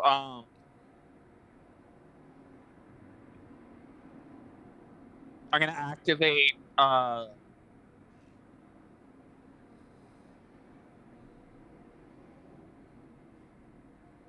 yeah, I'm gonna prepare an action Mm-hmm. to cast greater invisibility Okay. when floor snap grabs me. Okay. All right. Good to know. Let me put a note. And then in case we get to boarding actions, I'm gonna activate Mm-hmm.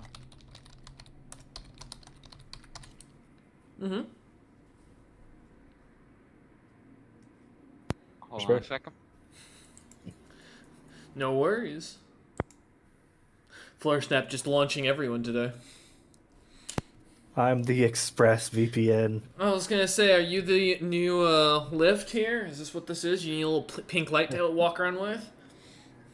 Yeah, it's fortunate I have medium-sized companions because otherwise, I mean, if it was just me and Azurus, then I could never do this because unfortunately, I just do not ever get the carry capacity to throw 1,000 pounds. It's fair. I poke Azurus and he gets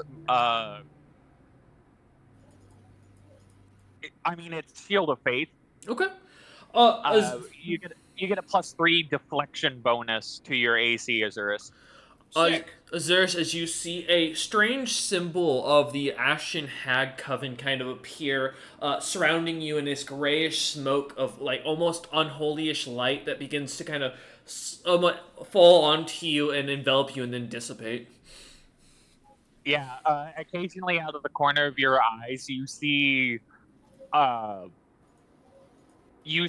floating eyes like hot coals, which are the deflection bonus is literally a representation of fucking Vitra's gaze. Because her intimidate aura is strong enough to deter attacks. Nothing like giving your captain a distraction as he suddenly feels like he's listen. being watched. Azorus is very familiar with hag magic. That's all I'm saying. That's fair. That's fair. Yeah, as you feel the magic kind of envelop you, as May holds their other action, kind of waiting for Florsnap, looking at them as they prep their greater invisibility. All right, May, as you look on, kind of waiting, we jump over to the next individual in turn, and I bet you're thinking something to yourself right now, man. This is really easy.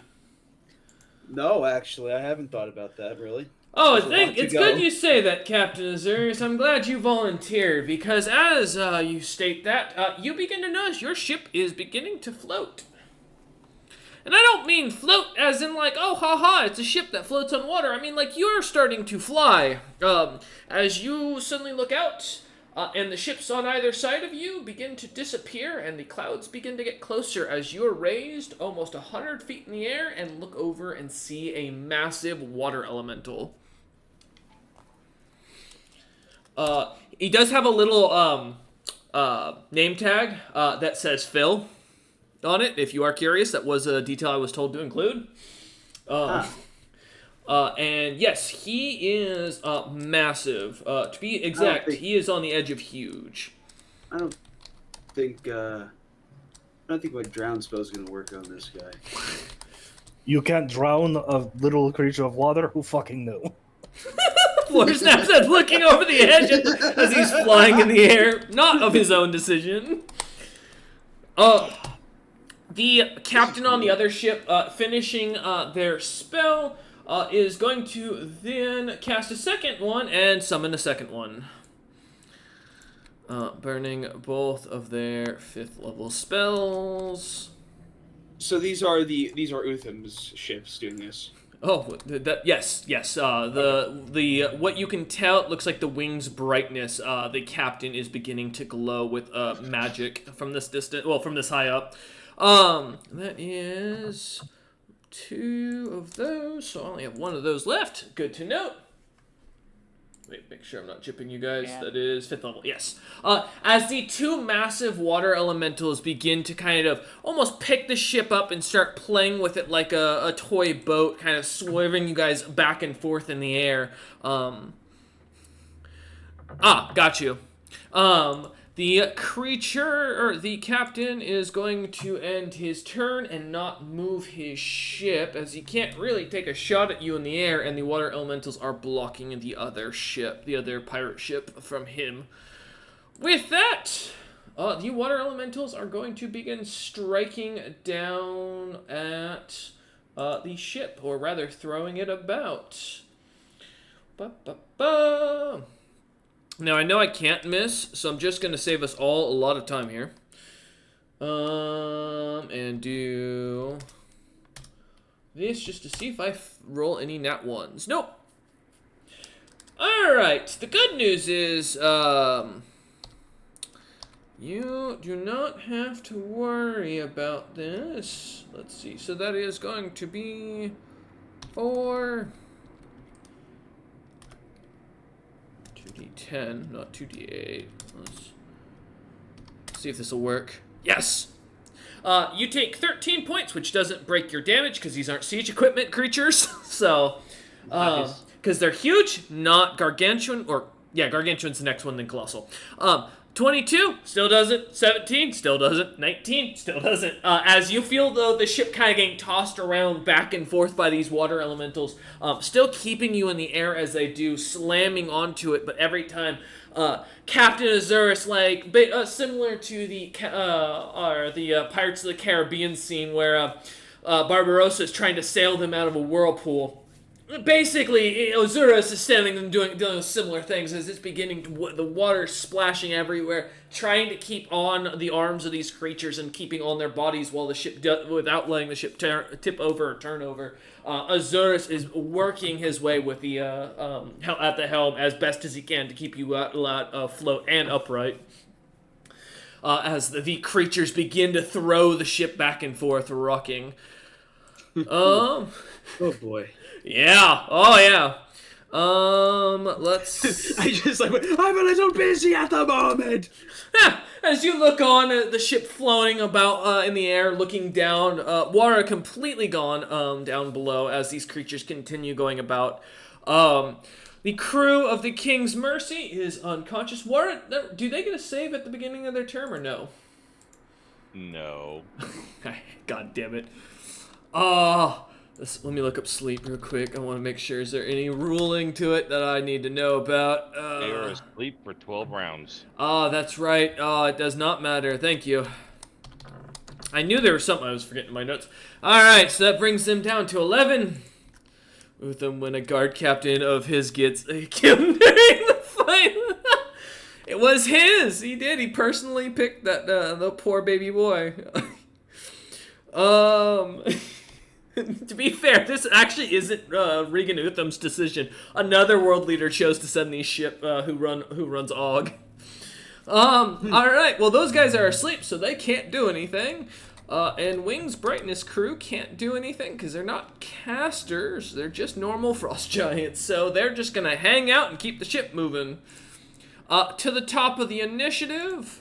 The pirate captain, seeing what's happening, is going to finish his maneuver for his profession sailor, because I have that as well. That's a good idea. That would be a 37. Alright, so as they begin to shift, his cannon coming to the front with a broadside. Let's see if it can hit. Oh, the one item that they have on the... Thank God for low ACs. Oh, my lord! Oh, man, I would have been sad if I didn't get to show this off. Is this the massive cannon? Their dragon cannon lets loose a mighty roar as an ancient dragon's fire breath comes flying out in a modification.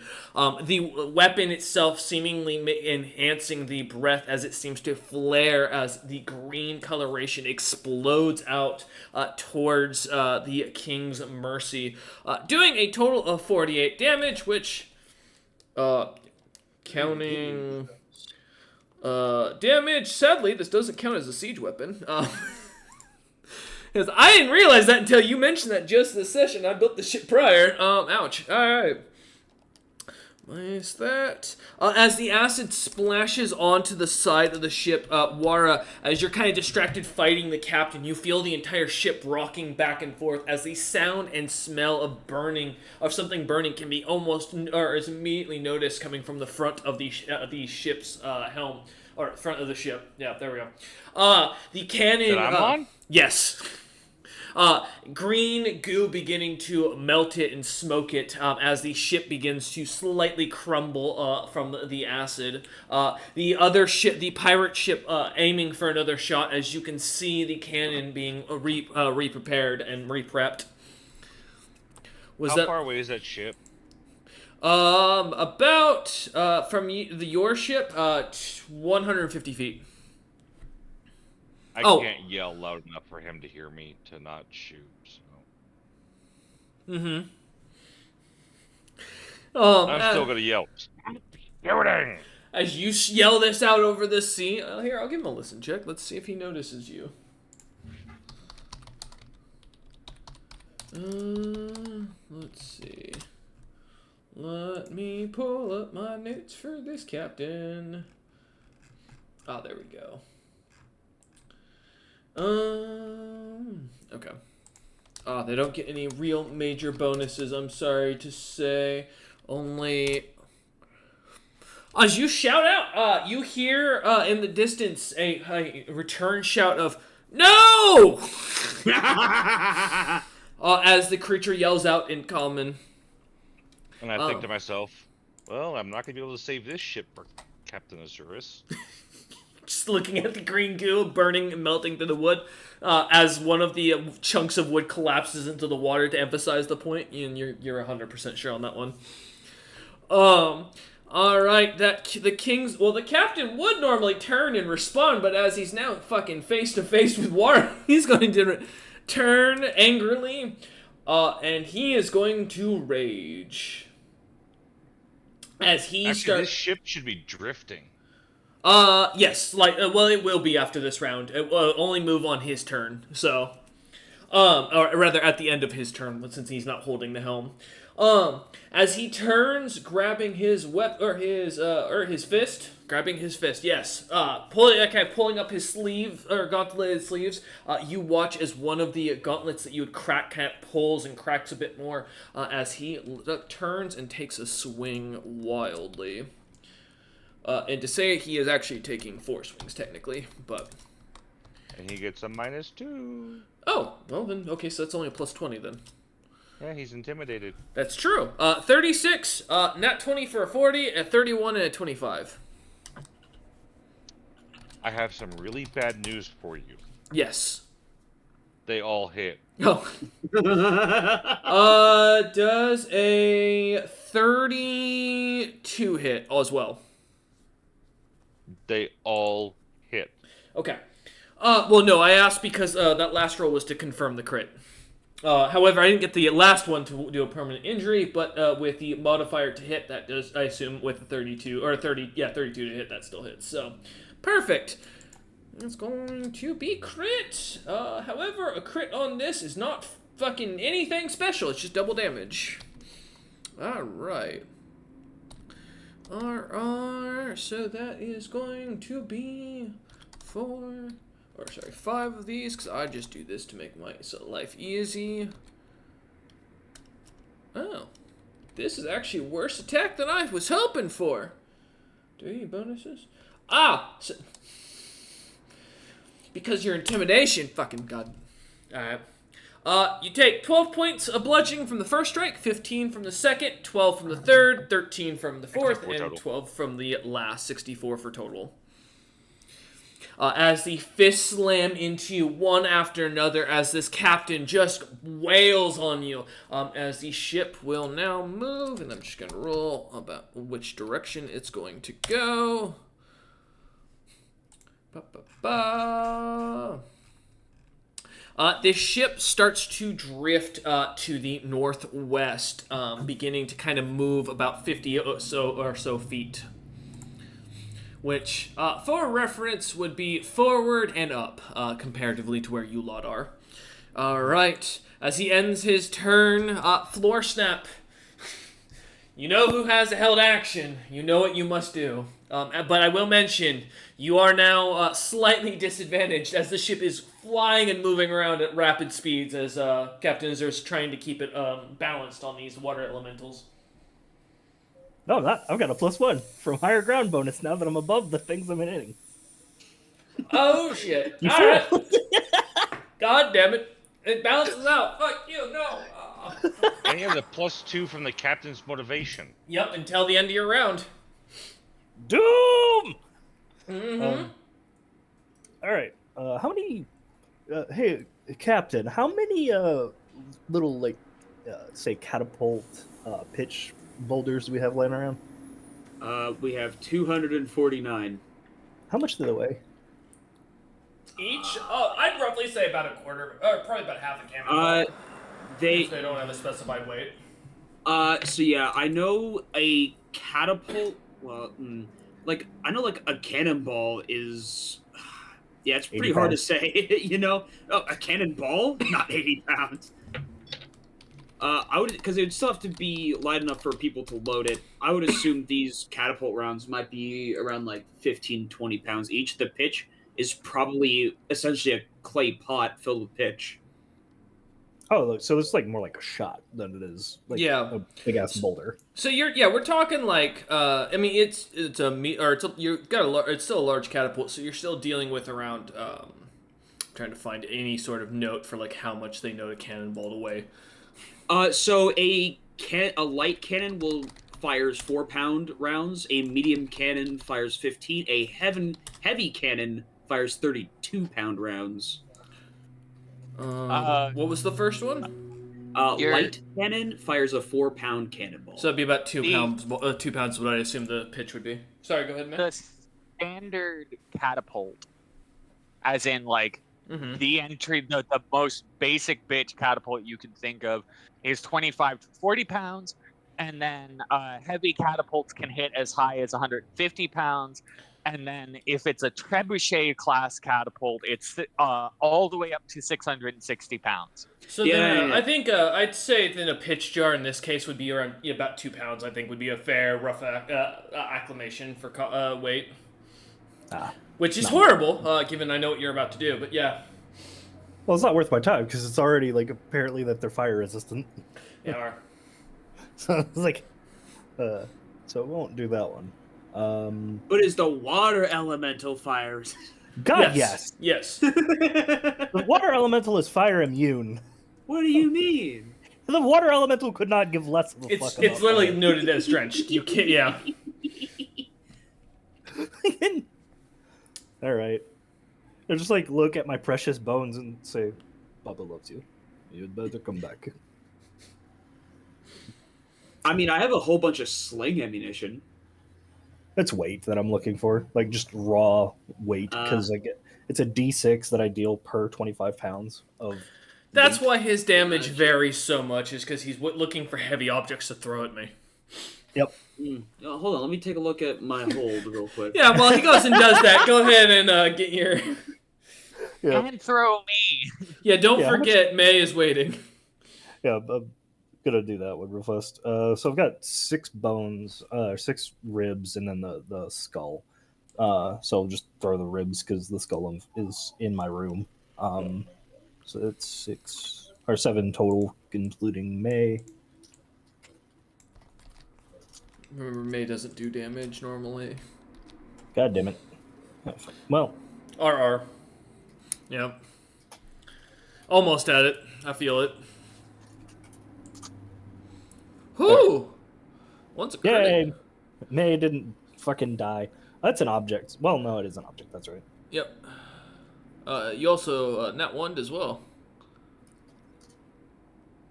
All right. Pretty sure I Alright. confirmed the crit. Yep. And then Short I text. didn't. Hooray! I didn't. Alright, didn't cool. implode. Cool. Well, you didn't confirm the natural 1. We're good. Yeah. All right. Go ahead and roll up your damage for. And yes, you do still succeed for the crit. So basically, roll the same amount of dice as if you succeeded all those, unless you have a crit range specifically. No. Yeah. Then I would just assume it's an extra damage die. Just call it good. Save myself the time. Yeah, it's just double damage on like base crits. Mm. What's the damage threshold is 25, right? Yes. Okay, I'll just do the RR -1. Fuck. May, how much do you weigh? Ask a hack. How accurate do I need to be exactly? 25. Up to 25 25 pounds. increments. Yeah, I don't. I'm like at 140 pounds ish. So you'd be roughly. So. Yeah. There you go. Okay. Swimming up to 150 basically for damage at that point, since it's close enough to round out. Yeah, because I have gear on me. Mm-hmm. Spoilers: May wears clothing. Nah. Yeah, so May does no damage to the ship. You take 1 damage. Oh yeah. Well, actually, May, give me a tumble check to see if you can negate that damage. Let's see if you can land with better grace than war. That situation.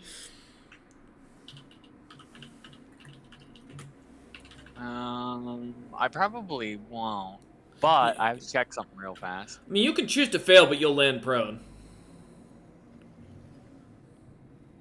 So, And, just well, kinda keeping I'm not that in gonna mind. choose to. Whew. I do not take any damage. Huh? I have DR. Oh, that's right. All right. Still need the tumble. Oh, right. Still need the tumble check to see how well you land here. And More- I'm invisible when I hit, which is fucking hilarious. Yep. It's just a raw dex check from me, so this isn't gonna go well. But then again, it's only 1 damage, so I have to get like what, a fucking 11? Uh-huh. Well, it's as if you had fallen 10 feet is the listed thing. I failed. How did you get 119? Post damage threshold. Oh, plus, okay. I was like, wait, So- what? Where's the 51 coming from? Oh, that was the crit. Ah, yes, that's fair. Let me see. Whoa. Again. Oh, okay. Yeah. I see where the math. Now I see the math. Okay. All right. Yeah, with Before the. it gets to my turn, Mhm. just remember I am on the gun deck. Yep, gotcha. Going in through one of the cannon holes in the side of the ship. Yep. All right. With that 119 to the wings brightness. Let me see. 1 minus that. Ooh, pretty penny worth of damage. Decent. Ooh, damn. As the bones go slapping in like a almost like a shotgun shell with homemade ammo, or a dirty nail bomb, you watch as they splinter out and explode across the ship. However, May kind of hiding amongst the bones, really being able to just grab one, write it in, given the size of the things. May managed to jump off right beforehand, slipping right into the one of the holes where the cannons were, kind of managing to glide in. There are a bunch of giants kind of all around, as you look around about 30 or so on this deck, May. But as you look above, you have a wood floor above you, just for your own note. Okay. As Floor Snap, as you watch the shotgun go down, does that end your turn? No, that was just 1 action. No, okay. As you watch your bones go splintering into the side of the ship, seeing May kind of disappear into the belly of the beast. What else would you like to do? As now I just kind of like, I just gesture to the Captain Azurus and be like, see? Bones, highly useful. And then I like point at the guy that has like cast the water elemental, and I make like a dragging motion across the deck. Ooh, that's 300, or that's 100 feet down and 200 feet away. Okay, is that 300 feet? You have fucking telekinesis for that? I have 780 feet on telekinesis. Damn. Sorry, 760 feet. Oh, okay. Alright. Alright. You're gonna try and drag me. Let me see if I've got anything to pull that away from that. Oh, Unity to cold doesn't help me here, apparently. I see. No, it does not. I cast no. With strength Just check? say no. Wait, Yep. I have a reaction counter now. You know, I can counterspell. counterspell. I don't have his spell in access though, sadly, as a given this individual's casting. So, yeah, nope. Let me see. What's my strength mod at this?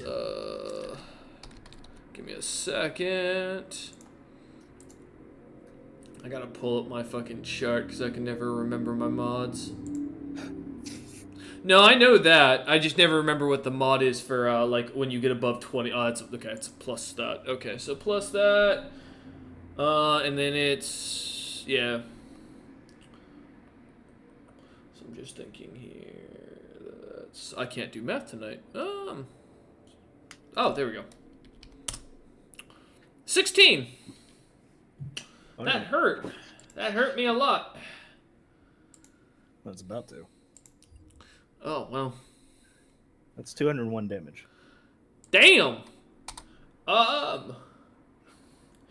You do surprisingly proc my DR.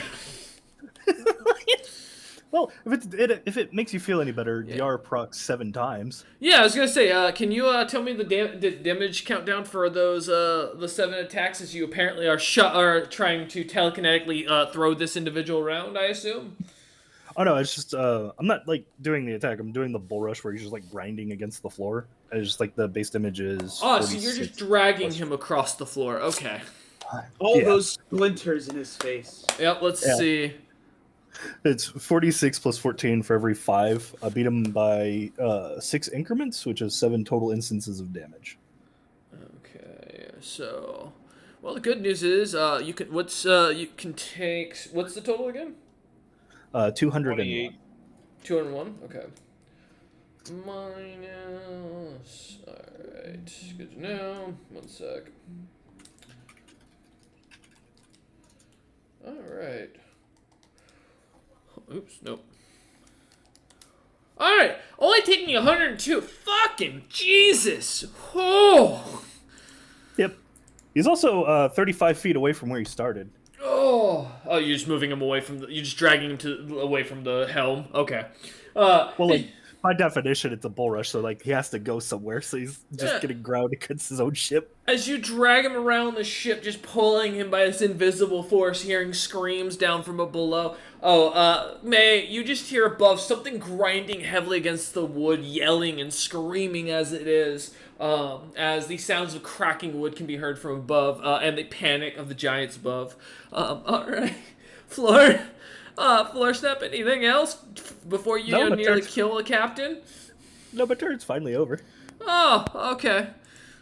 I have an idea for something for you later. May, since you were holding your action, technically you're up next in the initiative. I apologize, as we move people down, you are invisible, as none of the giants seem to have noticed you. I'm gonna walk over to one side. I'm gonna spend a move action to move over to one side of the gun deck. I'm gonna turn. How far? Before I actually do that, how many feet is this gun deck? Like a long length, like About 50 feet in length, roughly. There's 10 cannons either side, and they're spaced pretty much evenly. okay. Well, that's unfortunate for them.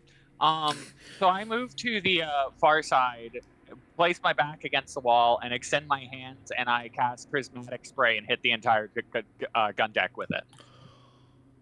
Oh! Wait, what's the range on the cone, out of curiosity? Is 60 feet. Oh shit, you're gonna hit across too. Oh god, yeah. Okay. Are you just going straight down the line on one side of the cannon, on the side of the cannons that are facing towards where the ship is? To make clear, or are you trying to hit both sides? Because I will note, It there's not should many be- giants on the other cannons, because of course there's no reason to be currently. Yeah, So- I'm hitting the one. I'm trying to hit as many giants as I can because Okay. unfortunately, prismatic spray doesn't fuck with inanimate objects. Okay, so that'll hit. Let's see. 3, That'll hit 30 giants in total. So go ahead and roll. Okay, our 30d8. Goodbye, giants. Oh,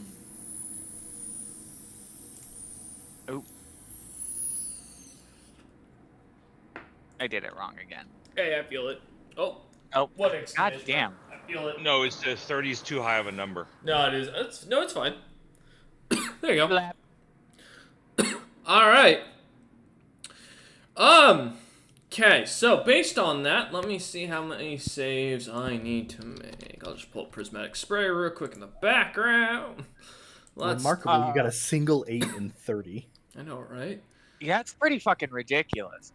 Also, if any of these creatures have 8 hit die or less, I know big stretch for giants to have less than 8 hit No, die. they all have 14. Yeah. Eh. Except for the captain who has more than that, or rather had more than that a moment ago. It's interesting that my only 8 is also the first roll. He gets hit with 2 rays, which is 2d7. I'm just gonna make one. He gets a hit with a 5 and a 2. The first guy, he has to do the first guy has to do a Fortitude save and a Reflex save. DC is fucking 18. Oh, I'm gonna save us a lot of trouble as we're going through these. So the first, the 23 will be the Fortitude save for those who have to make it, since they all have the same stats. The 20 is the Reflex, and the will be 15. Oh my, well, no success, I imagine here. I feel very bad for the guys who have will saves because that's some of the worst effects they can get. Yeah. All right, so the guys that have reflex saves are all taking half damage from them. Okay. So let me tally up those real fast. So, we have 1, 2, 3, 4. 4 giants take 10 fire damage. Okay. And then we have 2 is the next one. So 1, 2, 3, 4, 5. 5 giants take 20 acid damage. Okay. And then we have 3. I did not roll a single 3.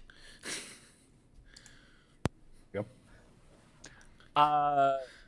And then There you go. Yeah, now Love just did it up for you. Okay. 6 2s, 5 4s. So 5 giants take a d6 of con damage. Oh no. Con heavy creatures. Oh no. It's still pretty fucking debilitating. It is. 5 giants are perfectly fine. Yep. 7 giants are insane. Okay. And 4 giants. So, hold on. 5 giants. Okay. And then 7 giants insane, which they can't see me, so they're going to turn on each other, which is fucking funny. Mm-hmm. 4 giants go to a random other plane of existence permanently. All right. Ish. Let me do. And then the giants that take Constitution damage take 4 Constitution damage, losing 2 hit points per hit die. Okay. And their Fortitude save drops. Got you. Appreciate it. Perfect. Okay. All right. As you watch the spray just exploding out to the giants, it just seems as if these color rays just expand from nothing. As many of them just vanishing, screaming in pain, screeching out in surprise. Some beginning to turn the cannons to face one another. As you look out, the giants look to their having a look in their eyes like they are ready to kill each other. As you watch on, some of them look to be completely confused and completely fine, not even knowing, not understanding what's going on. Is there anything else you want to do, May, or can do? That is That is my turn. Perfect. All right. Um, no joke. You just did over 1,000 worth of damage if you include the banished HP pool. Good work. Good work. Not gonna lie, impressive damage. All right, Wara, you're up next. Assuming you're still there. God. And it's gonna get worse because those 7 insane giants are gonna do work for me. Mm-hmm. Wara, Koltek. These stitches are the backbone of embroidery. There are loads more advanced stitches out there too. And Wara rages to an attack. Let's see. With No, that's the intimidation effect. Oh, okay. So the captain needs to roll 2 fortitude saves. Oh, okay. That makes this easy. Wow. That did not... What? Oh, I see what I did. One day I'll remember to get this thing out. 21, 29. Damn, my rolls All right. tonight. He does not fall asleep, and he is no longer intimidated. I was gonna say he is raging and angry, and just pounded your face. Yeah, that sounds about right that he's not intimidated anymore. As he looks on at your bloodied nose. All right. Let's see. Does a 27 hit? 27, does hit.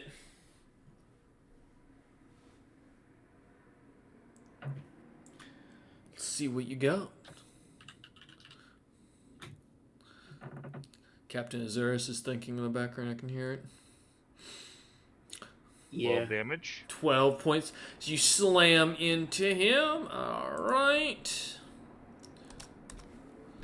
Let me see. And does a 23 hit? Does not. If he's raging, his AC would have dropped by 2. And then what 25 hit last time, it should hit this time. Haha. Let me check.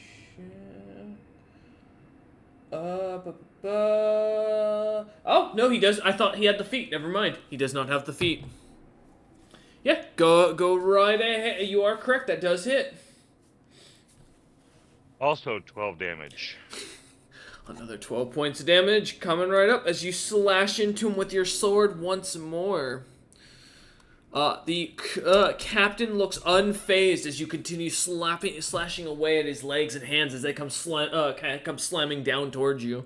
One after another, blood kind of splaying out, but the captain looking unfazed with his large size. All right, Wara, is there anything else you want to do or can do? That's it. That's all I'm able to do. All right, Azurus, you're up. All right. I wanted to use Flash Freeze so bad, then I read the spell and said it can't be used on water creatures, and I got very sad. Yeah. So instead, I'm going to use Dehydrate. Dehydrate is a really good spell.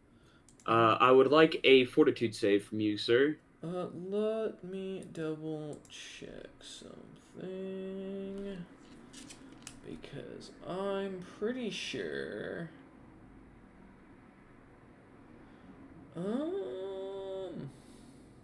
Maybe not. I thought it couldn't.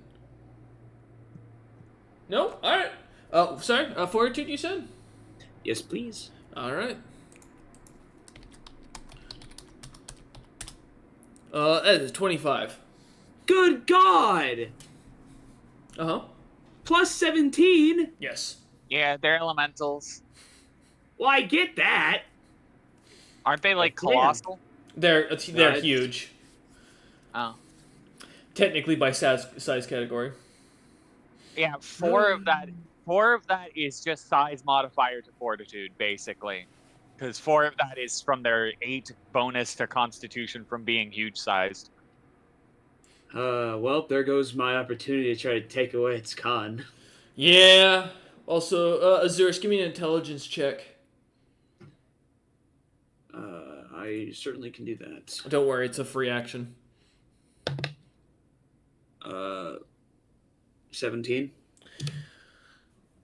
With your experience and your backstory to note, water elementals are creatures very well known for stalking the seas, and with your backstory having had personal experience in dealing with creatures of the such, you've seen what they do from time to time on how they hunt, especially ships, picking them up and then slamming them down and then driving them down and down and down until there's nothing left as you look out to the air. Alright. So, I might have a crazy idea.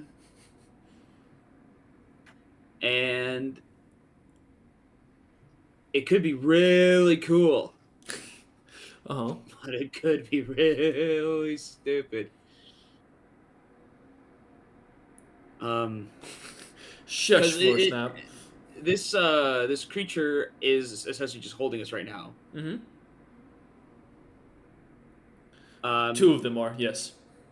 Okay, so there's two of them holding us. Correct. That's strange. So I think this might be very funny, so I'm going to do it.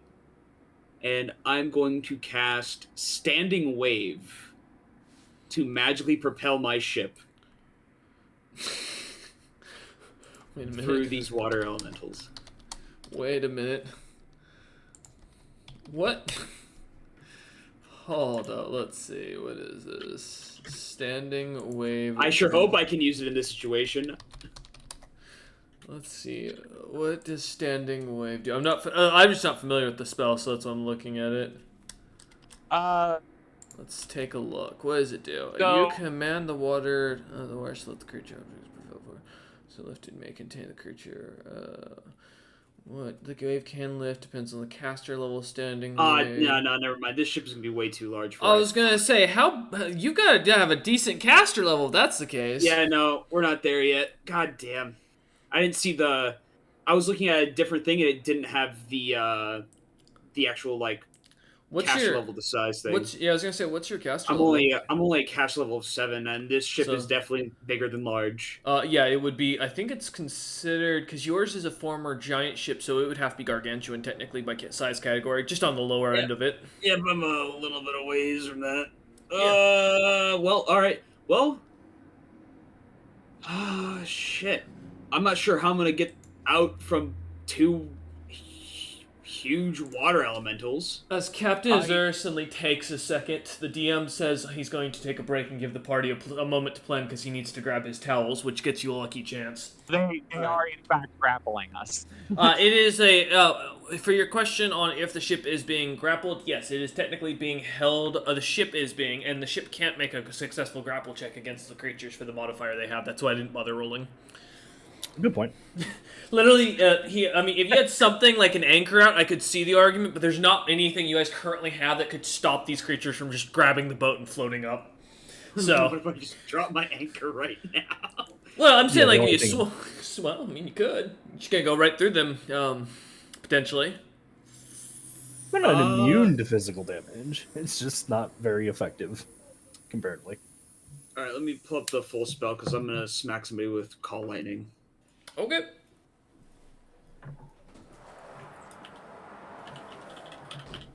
I'm in. 3d6. Huh?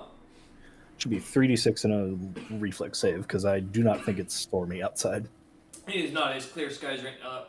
Yeah, it's just clear skies. Here, one could hope, but Yeah. every good ship battle takes place in a storm. No, it's not clear skies because DM said as you were rising, you went through some clouds. Oh, Okay. it's not stormy. It is summer. It is a damn near clear skies, and you know what I meant, Mister. Where you live. I'm not gonna dox, but with where you live, you know what I'm talking about. All right, yeah. Y'all so- see fucking. Clouds in summer. You see clouds, but that's still a cloudless sky because it's still there's no shade provided. You know what? We're not getting into this. Yeah, I'll do Call Lightning. Okay, got you. On the ship, on the elementals, what? On the elementals. All right. I'll give you a reflex save from the one water elemental. Because it's half damage if they save? I don't know. You got the spell. Yeah, it's half damage. You talking chain or and call? It fails. A call lightning. Okay. We do not have 6th-level spells. I do. But no, yeah, fair enough. Not call lightning storm, call lightning. Okay, perfect. Go ahead and roll damage as that hits. All right, my sweet d6s come to me. Sadly, these creatures do not have spell resistance. It'd be a real dick move, but it also may have a lot of questions on how they got that. Yeah, right. All right. 12 lightning. And are you hitting the left or the right one? They're both holding me, right? Correct. The left one. Okay. Alright, as the lightning bolt flies out, smacking into the creature, it seems to screech as you see the electricity kind of funnel through it, glimmering as like little flashes as it seems to carry through, almost like nerves for a moment. The creature seemingly pausing for a moment as your ship rocks back and forth in the two water elementals' hands as the one becomes less steady. The creatures, though, still stand strong. Is there anything else you'd like to do, Azurus? Well, since I'm not moving again, Mm-hmm. am I allowed to do another call lightning again? Yeah, as long as you're not moving and you have the spell slots for it. Oh, because it's a thing that just happens for a many amount of rounds. It is 1 minute per level. That Does take an action to actually call the lightning. Yeah. Each round after that, you may use a standard action to call another lightning bolt. So basically, you can call one lightning bolts equal to the caster's level. So yeah, you just keep calling them down. So I can just keep calling them down until my time runs out. Yep. So it's not. Which would be 7 minutes. I don't think it's a reflex save each time. No, it's not caster level. It's per level. Because what does it mean by per level? 1 minute per level is by the caster. Yeah, it is level? caster level. Yeah. And then you can call a total number of bolts equal to your cast level. So I can call at most 7. Yes, currently. Alright, so I've already gotten one down, so we're going to call down another. Alright. Reflex save, I guess. Let's see what we go. Same guy. That's horrible. Why? He passes, so it's half damage. Alright.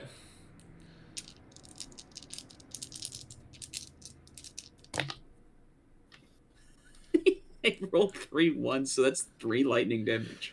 Whew, that hurts.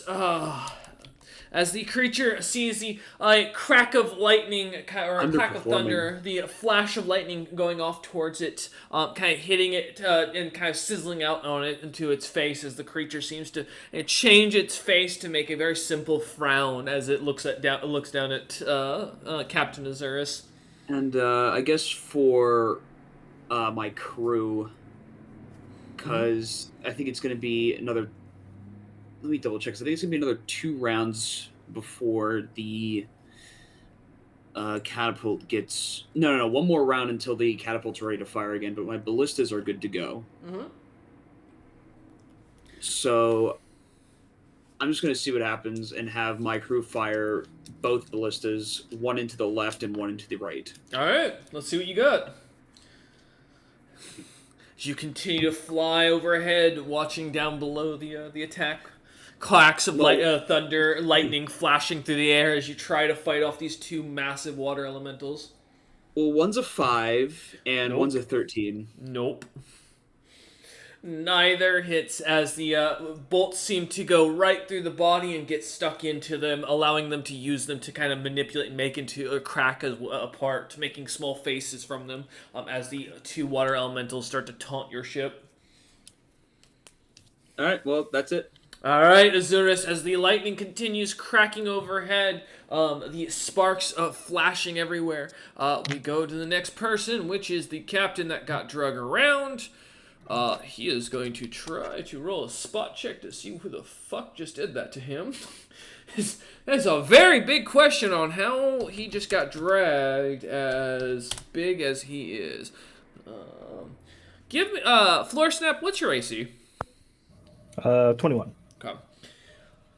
As the creature looks up, and looking up towards you, and kind of starting to put together two and two, but hearing what's going on down below, he angrily glares up at the ship. And sadly, as I don't have enough range for what I would like to do, he is just going to cast Cure Serious Light Wounds on himself real quick. Or Cure Serious Wounds. My apologies. 22. Cure serious light wounds. Yes, only light wounds, but they have to be serious, you know. Cure great or medium wounds. Yeah, no, I got you. There it is. So that's gotta be that. Whew! Oh, that's not better. That is not better at all. Well, I was hoping that would make a bit more difference. As he doesn't know May's on the ship and doesn't hear anything yet, as his crew hasn't gone yet, he is just going to then pat himself down once more and do the same thing again. Don't worry, I assuredly can't do the same thing again. Listen, he doesn't know what's going on and does not want to take any chances after that. For 60 to heal to a total of 63 health back.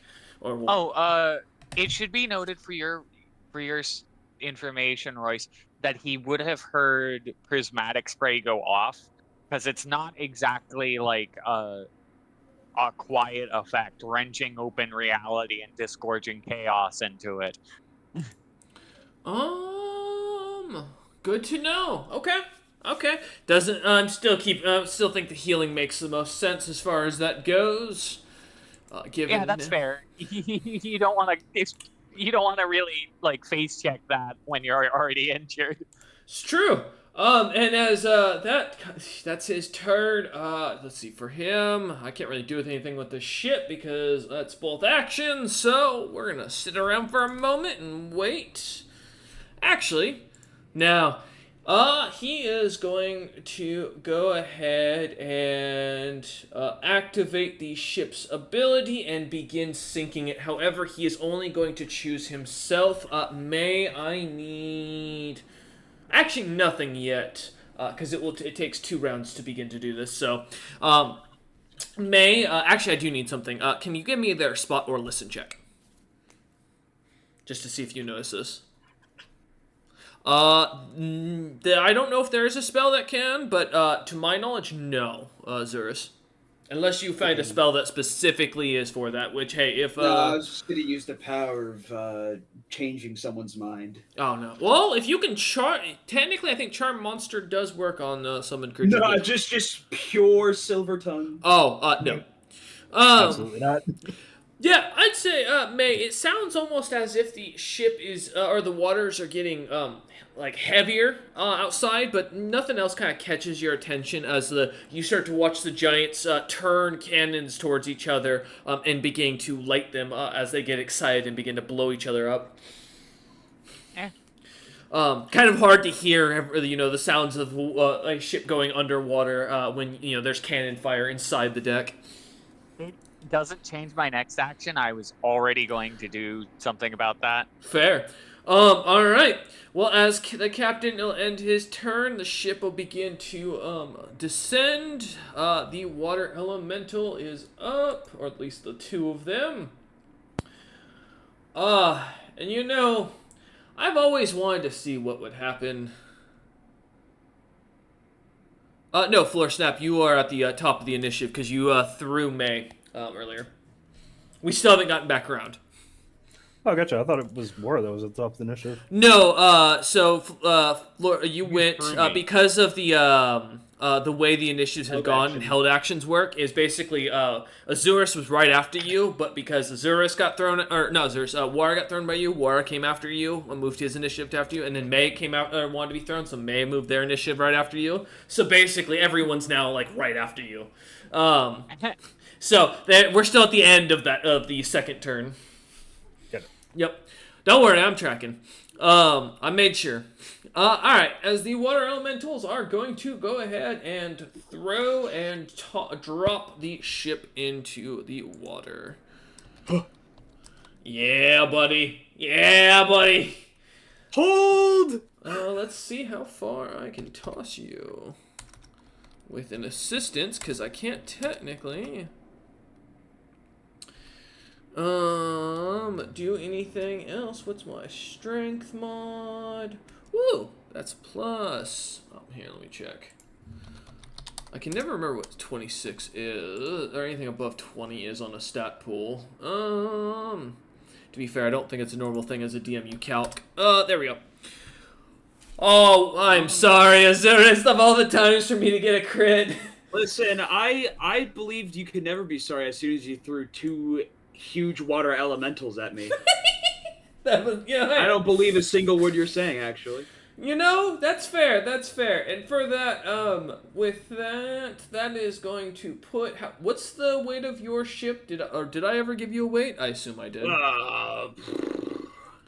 I couldn't tell you the weight of the ship. You should know these things, because if I make something that's gonna hurt. I know the weight of my hold, but I was never getting the weight of my utterly not, top of the line catch. Kelch. Let's see, how much does the average Kelch weigh? Well, if it weighs 4,000 pounds. The storage hold is 4,000 Yeah, I pounds. see that. Alright.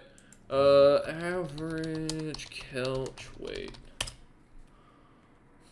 No, not a child. The ship. Apparently, that's a term for a child. I didn't know that. 150 tons was the average for it. Holy shit, that's a heavy ship. Ships are, in fact, very heavy. I don't think these things could have lifted us. Well, there's a reason for that. I actually have something set for that, because otherwise they wouldn't be able to lift you anyways. Let's see.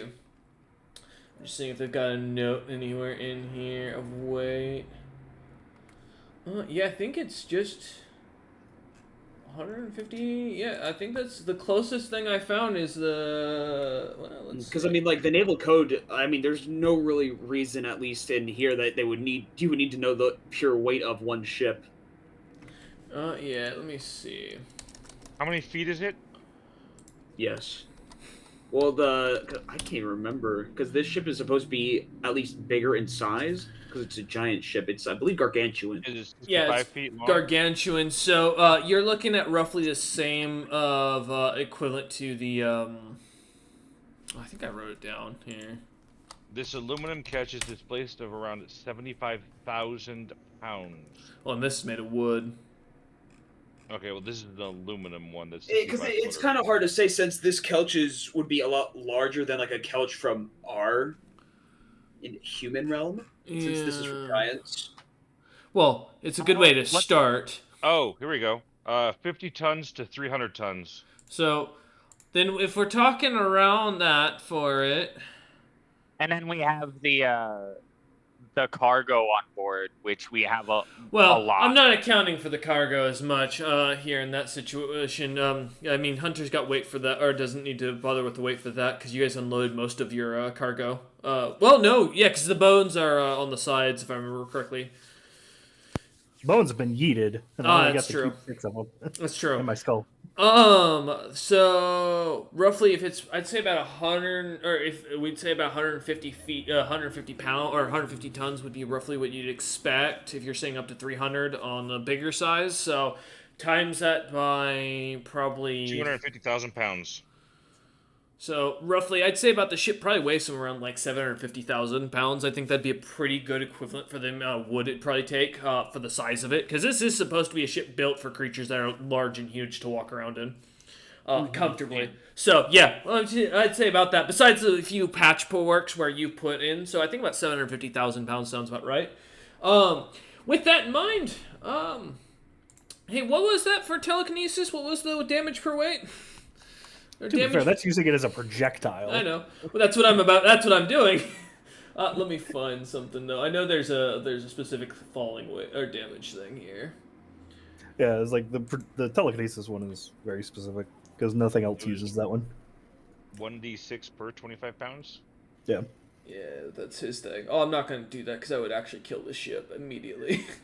Yeah, it's like that's just it dies instantly. It takes 60,000. Yeah, I feel like anything that's about to happen is just death.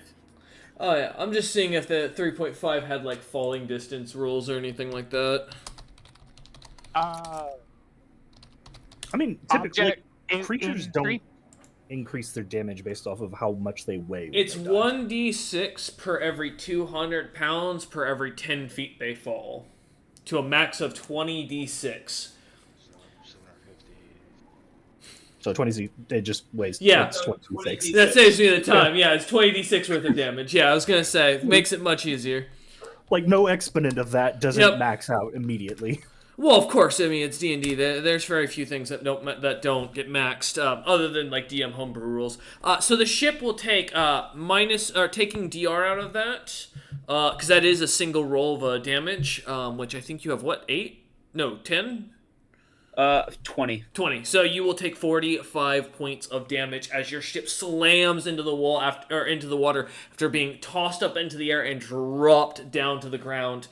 Everyone on top of the ship, please give me a reflex save, or see if you go overboard. Question: since I have perfect flying, could I just not? Sure. Okay. Floor Snap, do you have something to make you levitate? Yeah, good telekinesis. Are you going to grab hold of the ship and potentially break it further? Well, no, I can't. I don't have remotely the weight to grab the ship. I could just use personal telekinesis to float. Oh, okay. Yeah, give me a... all right, yeah, as the two of you manage to keep yourself afloat without having to worry, I'll have the trolls roll, which is going to be bad, because trolls are notorious for not having good dicks. Well, hopefully the gun whales, the railings will help them a little bit. You have 20 crew members, if I'm right? Yes, 20 that should be on top deck. I know Vicarette and her folk are down below. Yeah. Actually, I don't even know how many of my own shipmen would be below. I assume they'd all be on top deck, though. I don't know, because most of them wouldn't have anything to do on the top deck. Sailing. Yeah. Keep in mind, the skeleton crew for this ship is 15. I have 20. So 15 is... I have bad news. You're on the minimum sailing crew as 5 of your crew member go overboard. Yep, so that means if I want any of them to use my guns, I have to take them off the sailing crew, which is going to lower the amount of speed I have and maneuverability. I will note, it's around this time that, by the way, Ozurish, you notice you don't seem to have any connection with your druidic pet, your animal companion. You know what? The funny thing is, I was just about to be like, yeah, Calypso can go save him. But as the water elemental 1 drops you, it's going to use its second attack to slam its fist down onto the ship. For 35 to hit, which I know that hits. I'm just rolling crits. However, I don't think I can actually... Oh, I can be. I have to almost roll max, though. You take 1 point of damage from the slant as the watery fist breaks against the top deck of the ship, kind of falling or dissipating into the water as it does, as the water elemental disappears under the water, diving below with the slam. All right. The other one is going to go ahead and also make its one attack that it gets for the helping in the drop. Rolling for crits. Nope. Alright. I can feel the weight chipping away at Azurus' ship here. 14 points, so as the second slam hits the side of the ship, no damage is taken as the ship seems fine. Alright, that ends the water elemental's turn. On the King's Mercy, they're still asleep for 10 more turns now. On the Wing's Brightness, the few that are on the cannons are going to begin shooting each other. Let me just... You're welcome, Azurus. Hey, listen, yeah, you know what? I'll take what I can get at this moment. It's good shit. It's really good shit. As the cannon starts shooting out bolts of lightning at each other, thankfully missing the frost giants, each of them, but smashing into the back of the ship as you watch small bits kind of blow off from the magical impact. Flashes of light coming from, for those from the outside watching towards, seemingly coming from the gun deck as the sounds of explosions can be heard.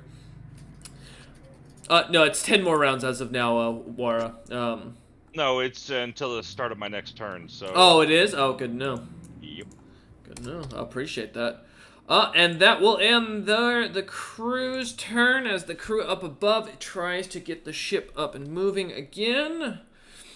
Alright, to the top of the initiative once more. We watch, the western wind is going to turn, and it is going to begin to focus its broadside, unleashing 4 of its massive custom cannons. Well, to see if I can hit. All those hit. 1, 4. Alright, and unfortunately, the ship takes no damage as the bolts of what looks to be a lesser lightning begin to fire out from the ship's cannons, exploding onto the ship, leaving this strange blue ooze on the side of it that begins to kind of not smoke, but looks like it's starting to give a strange glow, and the sounds of sizzling can be slightly heard over the deck on the King's Mercy. Wara, as you feel the side of your ship once again slightly impacted, looking over, you can see this strange blue liquid kind of stuck to the side of the ship now. Alright, that's going in their turn. The captain on the King's Mercy is going to smile at Wara through his anger, and is going to begin his decking once more. 20 plus... Oh, that's a crit. That's 39, 24, 38, and 42.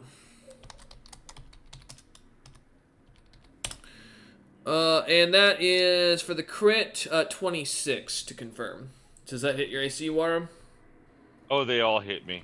Oh, Wara, I'm sorry. Alright. The good news is, you've got this.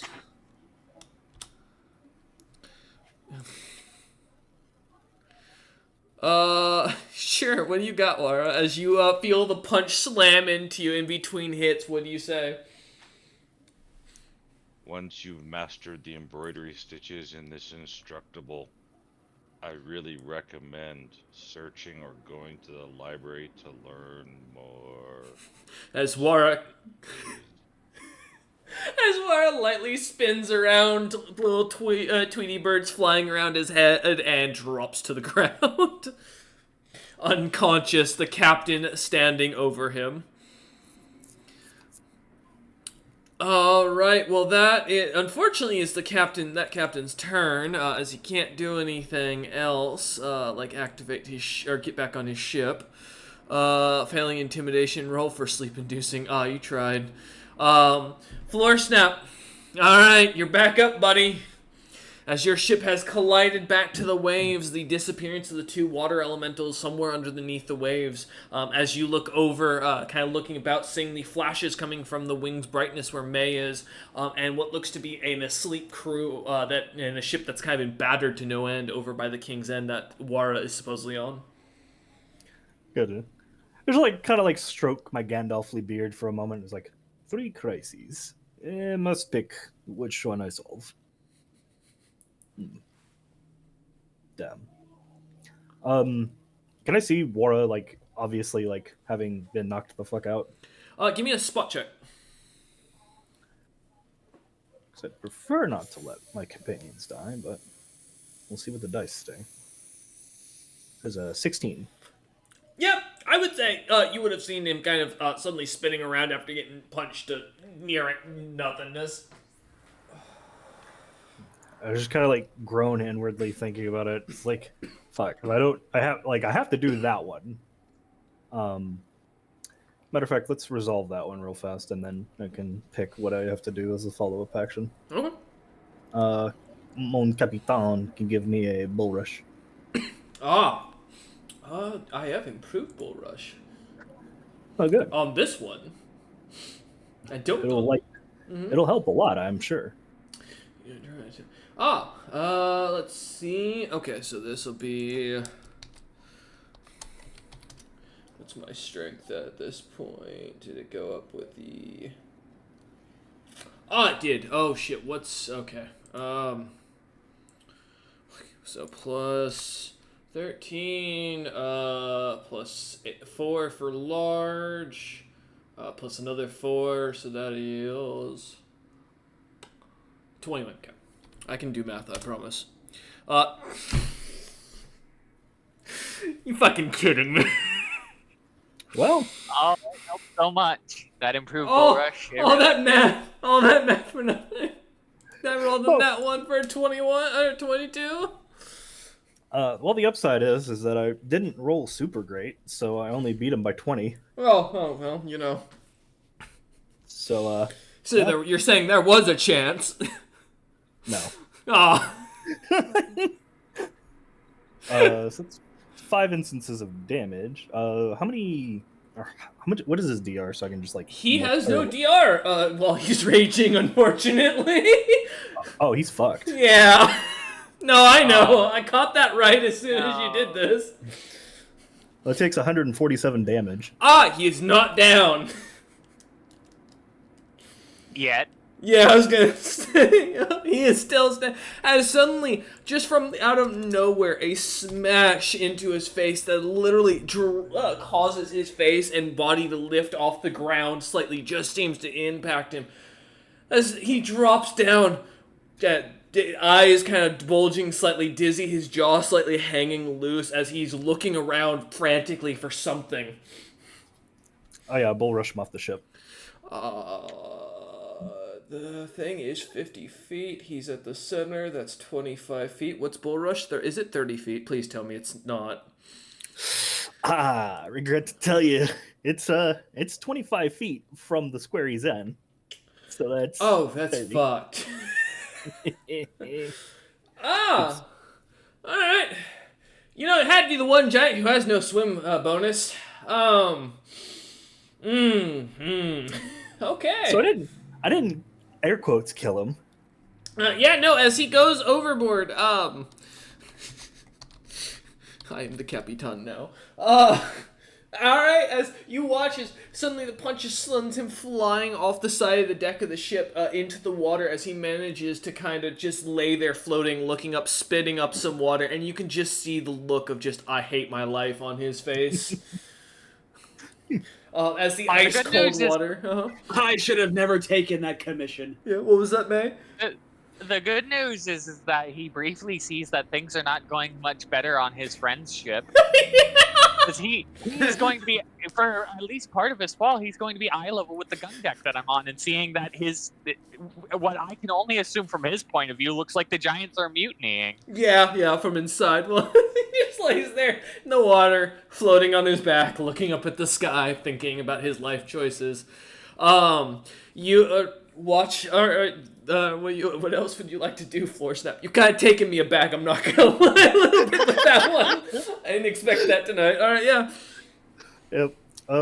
Well, we have a caster that's being allowed to do things. Mm-hmm. And I don't like that. Mm-hmm. So he can make me a little grapple check. No. Yeah. No. Let me see. No. Shit. Do I have any reaction spells I can? Nope. Fuck! I could succeed there if you roll really badly. Oh, sorry, 1 second. I have to do, does 23 beat his touch AC? Shockingly, yes. All right, cool. No, he's fucked. I got a 50. Oh, he dead. Well, no, he it's dead. No. it's a grapple. It's not a bull rush. Because I'm going to prevent him from casting. Well, at least right now he's just grappled. Next round he gets pinned, and then he's just not able to cast because I'm not going to let him speak. That's fair. As you He is already having trouble casting. Because if I remember correctly, grappled fucks up your casting as well. yeah. You have to do a DC 20 concentration check to succeed any spell that you try and cast.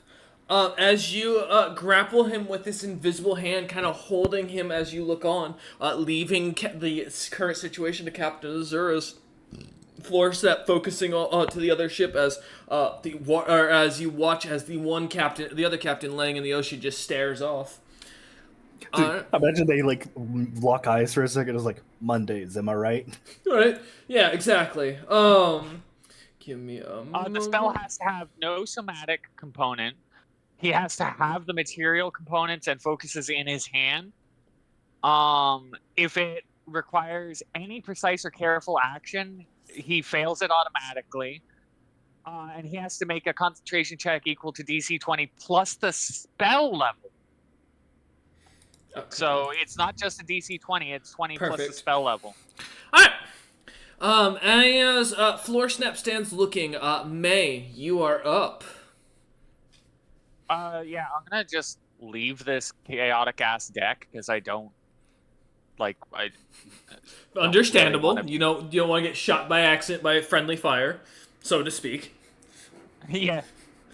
So I'm gonna go up deck and see what's on the top deck. I mean, I'm invisible, and I don't think they were anticipating this. And even if they were, they're probably getting fucked right now. As you walk over to the door, you do notice on the wall there is what looks to be a spell scroll, kind of imbibed into the ship's actual wooden wall. It seems to be beginning to burn. There looks to be 2 spells specifically written on it, but neither has fully activated yet. They look like they are beginning to activate. You can give me a spellcraft check if you'd like to see what they are. Sure.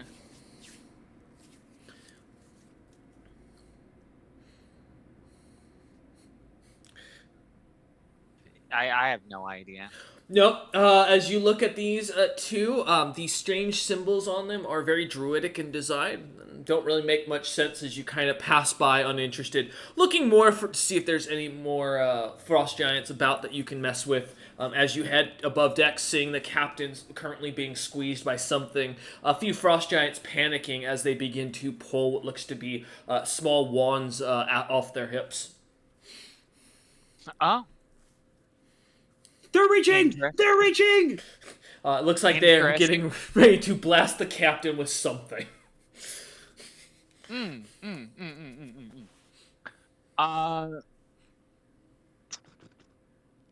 What would be the funniest? Oh yeah. The captain's grappled, right? Yeah, I'm gonna walk up to him. Yeah, I'm gonna continue my movement, and I'm gonna stab him with my +1 trident and hit him with a hideous, fearful, sickening blast melee attack. What's your Because movement I'm speed? invisible. 40. You will only be able to get to around midway to the deck to the mid-mast. The captain is currently at the helm being held, so you'd have another 50 feet between the two of you. I don't know. I bull rushed him 30 feet away from the helm. Okay, so sorry, 80 feet from you as he'd be pushed to the back of the ship, very back of the ship. Yeah, I could have pushed him to the front. Well, you didn't specify, and there you go. All right, in that case, there's a bunch of dudes pulling out wands around me. And comedy is a specialty of mine. I polymorph myself into a hydra. 7-headed pyro hydra, we'll call it. Or no, we'll go in a hydra, just a regular hydra. I say, remember, it has to be a creature you've seen. Yeah. Yeah. As you begin to turn into, are you staying invisible, or are you dropping invisibility? All right. Yeah. I don't need to drop invisibility. So That's why I was asking. Keeping the invisibility as you begin to morph. The only thing the creature or the frost jets seem to hear is the sound of cracking flesh. And the movement of the ship getting slightly sinking in the water a bit more as your weight increases.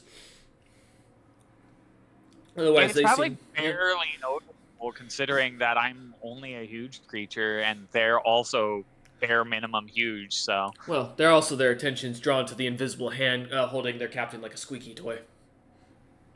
fair. But as you transform, that's your movement and your spell. Any immediate or swift actions? Oh. No. Alright. As you end your turn, it's excitedly watching, getting ready to unleash mayhem. Alright.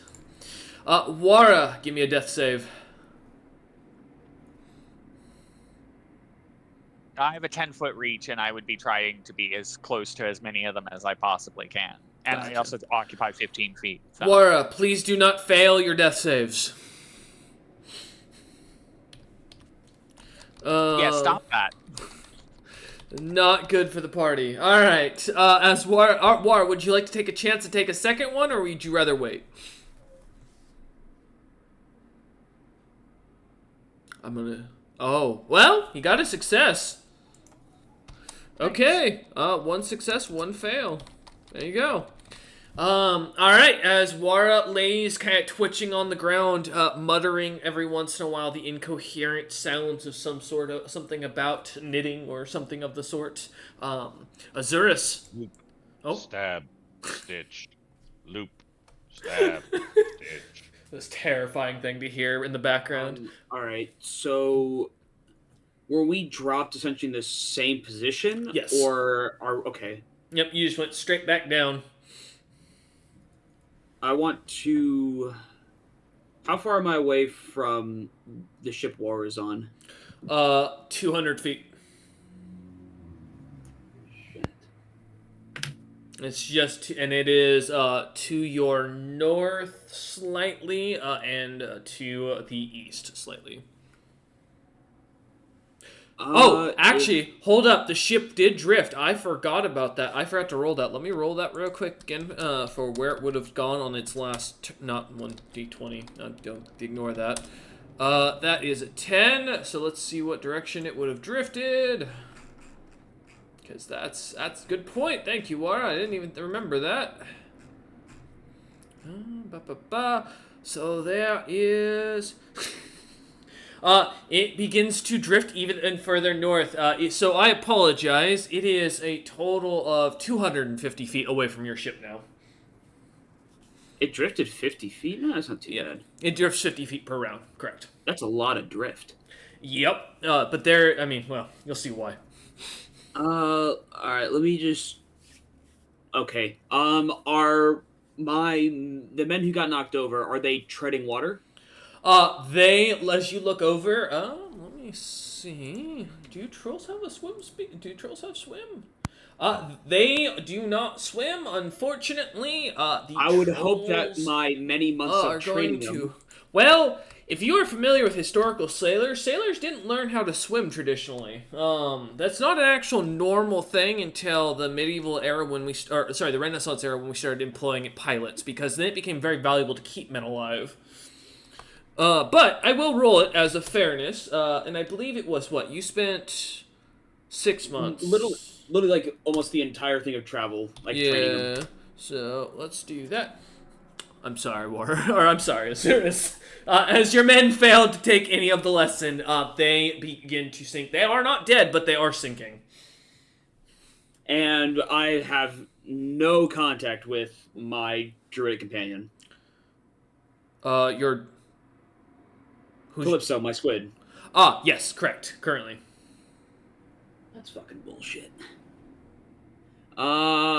Should concern you. Everything that's going on is concerning me. I'm getting hit at all sides with a lot of bullshit right now. But hey, at least there's this shit that's come along to help me. Mm-hmm. Wara's dying. I can't get to him in time. At least I'm gonna try, though. I am going to cast. What's that spell?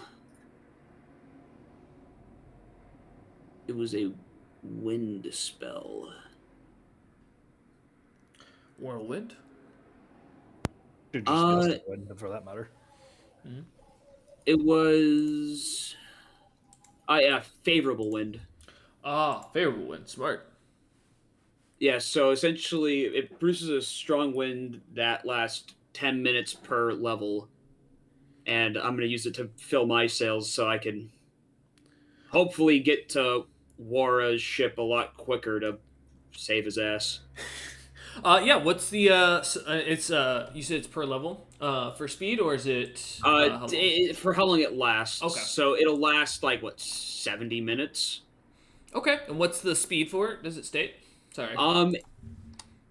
It doesn't give us speed. It's something that fills your ship's sails, so it's like, if there's unfavorable winds, now I have favorable wind. Oh, got you. Okay. I don't have to worry about wind being against me now. Yeah, so you just gain a +1 to your speed. Yep.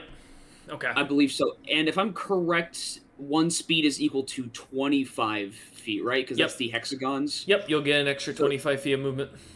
So then I would have a total of 100 feet, because I have 3 currently. The +1 would make it 4. Mm-hmm. Yep. And if I don't do, like, the attack action with the ship, could I double that or no? Yes, correct. All right, sick. So we're gonna be going 200 feet. We're gonna be, all sails pulled taut. We're every inch of sail down. We're getting to that ship. Crew battens the hatches, leaving kind of with a few waving to those that are kind of beginning to drown, fall beneath the waves as the ship begins to take at full speed. The wind's catching it and beginning to push forward. Hopefully these guys will now learn to, maybe take my swimming lessons seriously. True. You said, Floor Snap, what's your telekinesis range again? 760 feet. Okay. So at this point, with the 200 plus another 200, so you're only at about 450 feet. Okay, cool. All right. Roughly at this point, it'd be 350 for if we're accounting for like the drift and the angle. Yeah. All right. Never mind. So as you begin to head up, it'd be 400 feet in this case, Captain Azurus, because you have 4. You said. Yeah. So I have 4 speed, 25 for each speed. That would have been 100. If I doubled that, that'd be 200. And you said it's only 250 feet away. Yep. All right. So I'm only 50 feet away at this point. Yep. As you begin to kick the winds in, letting them catch with the sails as they do. As you begin to turn the helm, spinning around the Crying Lass pirate ship, as she begins to kind of aim for another broadside on the King's Mercy, you begin trailing after it. As you catch up quite quickly, the Crying Lass kind of taking an understanding and beginning to turn about to face towards the winged brightness. As it begins to look towards the ship that May is currently on, as you begin to go forward. Getting within 50 feet, you see as the crew on the ship on the top deck is completely out cold. The captain nowhere to be seen. Mm-hmm. All right. So ship has done everything. Mm-hmm. Can't attack. I use the spell. Mm-hmm. And okay, I don't know where the captain is. Correct. Okay. I don't know if I. Which captain? He's the one that's in the water right now. The one that's in the water. I don't know where he is. Then all I could do right now is just I can't do anything until next turn then to help. Yep. And hopefully Wara is still alive by then. Well, Wara doesn't make 2 throws on his next turn. He should be fine. Yeah. Everything's around him is asleep for 10 more rounds. Alright. As Azurus ends his turn, kind of watching on and trying to get as close as he can, the one captain who is currently being grappled is going to go ahead and shout to his crew in Giant to go with Plan B. If May understands Giant. And he is going to immediately take his dagger out of his pocket and stab himself in the belly. And say a chant to the golden god as he gives his life for it. You watch as the blade begins to glimmer gold, May, in front of you, almost to a point of blindingness, as his body withers and almost like the entirety of his life force is sucked into the dagger. His body drops, the dagger drops into the ship, and the sounds of something cracking and the wind begins to pick up like a storm coming forth. Beyond gods? Really? Well, I mean, to be fair, you did just pick a fight with the guy who serves the god of greed. I didn't want to! No, I know. It was your teammates who did it. Blame them. It's kind of funny how much resources Reagan Utham is spending for a fucking guard captain. It's not Reagan Utham. Again, as I stated earlier, Reagan Utham doesn't have time to send this stuff. He's in the middle of dealing with a big fucking god war. You guys haven't even been reported to him yet. Well, still, whoever is doing this is not a smart leader. Well, we're gonna find out. Alright, as he ends his turn, the ship cannot move. It will drift 50 feet. We'll roll for where it goes since no one's at the helm. 7. It begins to... Oh, it does not move. Literally stays put. Alright, cool. Alright. The water elementals are going to roll for the thingy. Plus that. Okay. Ba-ba-bum. And the crew of the King's Mercy, the ones down on the storage deck, are going to roll to see if they notice. Nope. Alright. Then the crew of the Wings Brightness is going to begin the plan. Which means that as they begin to use their wands, I need to do a spell or a use magical device check. Do they get bonuses to this as frost giants? I don't think so. Nope, sadly. Let me pull this up 1 second so I can get my numbers. Alright. No bonus. Oh, it is charisma. Well... giants known for their charisma. No. Very, very much so. Okay, no, I have a +0. That's unfortunate. Alright. I have this. The wands do not activate for the first round. They're going to do it again. Activating their bonuses as they do for this. See if it works. Nope, still does not work. As the wands continue to flutter and spark, the crew ends their turn. However, at the top of the turn, the ship will pulse. Everyone who can cast spells, give me a spellcraft check, please. I can't, but you can use spell-like abilities. I'll take that. Spellcraft, I've got a +3. Let's see what happens. 8. 32. 32. 17. 4. Wara's unconscious body somehow managed to do decently. Alrighty. Just let me pull up my thingy. What the hell? I just had it. You know that moment when you're looking at a spell, a really nice spell, and then it just suddenly vanishes? Yeah, there it is. Many times. Oh, Okay. shit. Yeah, really. Floor Snap, and May, you feel an immense pulse of magic, that goes into the waves and seems to carry on for miles. And nothing seems to happen. Alright. Roughly, by the way, to note, the pulse of magic for Floor Snap is roughly around 9th level magic. Ah. Since I got the 32, do I have any inkling of what it actually was that it's trying to call? What's your class? Bunch of bullshit. That is a good way to put. I don't think you have any divine casting, do you? No. No, you'd have no reason. And do you have any evil casting by chance? No. No, then there's no reason you'd know this spell. With that roll.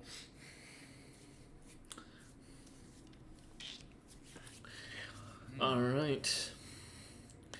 As the sound or the waters pulse, the nothing seemingly happening. The other pirate begins to look about and seems to, and seeing you getting closer, having come about and not seeing May, is going to take his cannons and begin to fire broadside.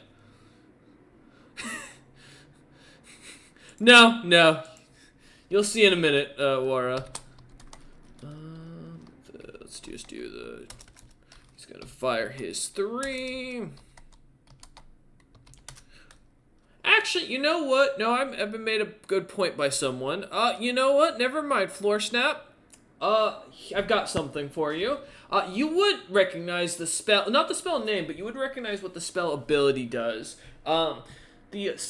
Recognizing the signature of the magic, this seems to be something of similar to what you would have used in your youth to summon creatures from the depths.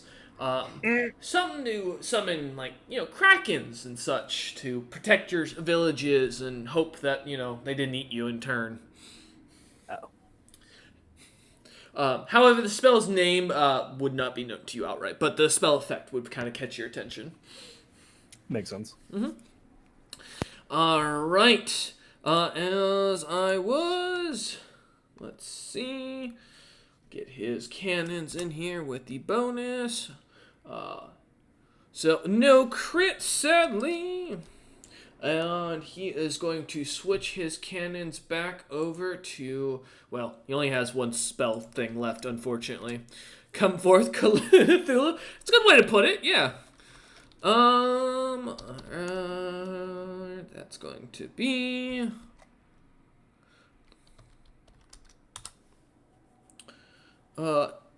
as... Oh, goddamn the DR. Look what you've done to this whole thing. As the lightning bolts fly off from the crying lass, the wings' brightness seems to take the bolts of lightning without issue as the sky around, the sky around crackles, alight with electricity. The sounds of thunder kind of roaring in the distance as you watch lightning bolts kind of flash past you into the sides of the ship, but doing not a single bit of damage as the cannons unleash from the other pirate ship. Alright. As that ends his turn, Captain Feiger, the one that you knocked over, is going to try to swim. I hope he drowns, just like my men. Well, he's no longer raging, unfortunately, which means the exhaustion's gonna fucking suck here in a minute, because I don't get my massive bonus now. Also, his HP drops. Yeah, thankfully I'm still alive. No one did enough damage to take me down. I'm surviving barely here. Okay, so it's only a +8. Swimming is strength, right? In 3.5. Yeah, and if he's wearing He's wearing a chain shirt, right? Yes. he takes double the armor check penalty for swimming in chain shirt. Oh yeah. Does chaining? Oh, that's fucking diabolical. I forgot chain did. Oh. And he's got negatives out the ass. Yeah. And chain shirt is a -2, so he has a -4 to the swim check. Yep. Give me a second. I'm just looking at all my bonuses. It's funny. Comes out to a solid 0 with all my bonuses. This hurts. Oh, alright. Because since I don't remember exactly, because when you get out of a rage in 3.5, you get a whole bunch of negatives out of it, right? Yeah, your strength. Fatigue. Yeah, fatigue sucks. Unlike 5th edition, where one thing of fatigue or a little fatigue will not be the end of your character, in 3.5 fatigue hurts because it lowers all your physical stats as well as I think your mental stats. Damn. The water is calm. So he just meets the DC, barely managing to swim over to the ship. Now to climb on top of that. Do I have any bonus? Oh, I do. Okay, good. I was about to say that would hurt. I was about to say it might be virtually impossible because it's a sheer vertical surface without a ladder. If it's It not. is. It's wet. Let me see what skill if they have any specifications for the side of a ship in the naval code. Because I know in the naval code they says you could get assistance by having boarding axes and shit like using Yeah. it, but it is a usually slick surface because most of the time those can be either like algae or it is it's not really much things to grab on unless you have like a rope ladder. Oh, a perfectly smooth. So flat it's 70. vertical surface- a perfectly flat, smooth vertical surface cannot be climbed. It can. There's a climb DC. It has, according to base D&D, it is a DC 70. So if you only built for climb, it's possible. You have to be epic to do it. I think so. It's a problem. Yeah, exactly. So in base, in non-epics 3.5, you can't do it. Also, the DC is increased by 5 because it's slippery due to water. That's true. Sorry, 75. My apologies. He kind of begins to put his fingers on trying to grab onto it and begins to slide down. He just kind of looks at it as he treads water and stares up and kind of looking around, seeing if he can spot any of his crew. Unfortunately, as his crew go on a separate round action, he just kind of stares up, waiting, expectantly. You know what? I would argue he could punch holes through the ship to make handholds, but I'd be putting holes in the no, ship. he can't. No, not with this wood. Not with his stats. Especially not while treading water, like without Yeah. a swim speed. well, Like he's got nothing to hold on to. No. Punch. I mean, he could theoretically push off of your ship with his strength. He still has a high strength. It's just not enough to make it enough of a difference. As he kind of stays there treading water, kind of making sure to stay on the opposite side of the ship away from you lot, so you can't target him while he's swimming. He's on the Disappears opposite around. side? Yeah, disappears around the other side of the Oh. ship, swimming over. Oh, actually, No he call could've- lightning for him, I guess. let me check. Wait for swim speed. Hold up, actually. He As should his have ship just. sails away. Oh, he does have swim speed for it. Okay, we're good. All right, because of his size. He should Mm-hmm. He should have spec'd in to jump. I know, right? He 'cause did. My lizard lady could have just jumped from the water to the ship. Yeah, but with a plus 19, it's a little harder to jump from without something underneath you, especially when you're exhausted to take another -2 to that, because I think a jump is a Yeah, I dex feel or like strength. I feel like it would be pretty hard to jump So- for nothing. Fair point, but no, as he ends his turn kind of swimming around, Floor Snap, you're up. 19 amateur numbers. Yeah, this is a slight issue. I guess I keep a lookout for the water elementals and/or the Kraken, and turn to Azorus and say, "By the way, they summoned the Kraken, just so you're aware." Yeah, just add it to the pile. I will mention Yeah. Azurus. It's at this time you suddenly can sense your own companion, and something seems to be chasing it. Oh, now you show up. We should probably head for shallower water. No, nothing. I'm looking around in the middle of the ocean, far away from any form of land. Dead center Look. between the big continent and the smaller continent. Look, I'm just saying. We should get moving, all right? I call out. It's like, Meg, get over here. We have to leave. Flutter's not putting on his new Dutch accent. Nonsense. We have a battle to finish. What? Who? Who are we killing? Look around. They killed These themselves. two ships that have decided, and plus we could find something on it to maybe even send this fucker away. That's what I'm hoping for. Because we're not going to outrun that thing. Well, I guess you could probably send crewmates over there to start using the cannons, but well, yeah. We'll see. Anyway, how far away is Wara? 50. Okay. 50 feet. Well, 50 and about 25 feet for some change, so about total 75 feet from you. I know it doesn't really matter, but roughly just to give you an approximation here. Gotcha. Make him take a d6 to falling damage. God damn it! Now. Yeah, it's been like a good little bit since like he's fallen, so I don't know how much I want to risk yeeting him, because that will, open up any kind of internal wounds and immediately cause damage. Mm-hmm. Believe it or not, even though he is just an object, I cannot bull rush him 75 fucking feet, so that's not an option either. Actually, I probably could through 2 actions. Actually, I totally can. I will say, Wara is fully still also surrounded by other, unconscious frost giants. You know what? You make a good point. I start eating the frost giants off the ship. Damn it. Technically, they're helpless because they're asleep, so I can't do it. There's no roll. Alright, how many times can you do this? Technically, like 18. I don't know, I can beat you. I got more numbers than you. Fuck you. Come at me. 18 of them just go. Yeah, as you go, that takes 57 of them down. Alright, brings them down to 57 in total. As you start kind of popping them off one at a time off the sides of the ship, knocking through the rails as the creatures are helpless to defend themselves. The captain on the other side of the ship just watching as his crew members slowly go flying into the water and sinking down below. Actually, that's a good point, Wara. Good Kraken bait.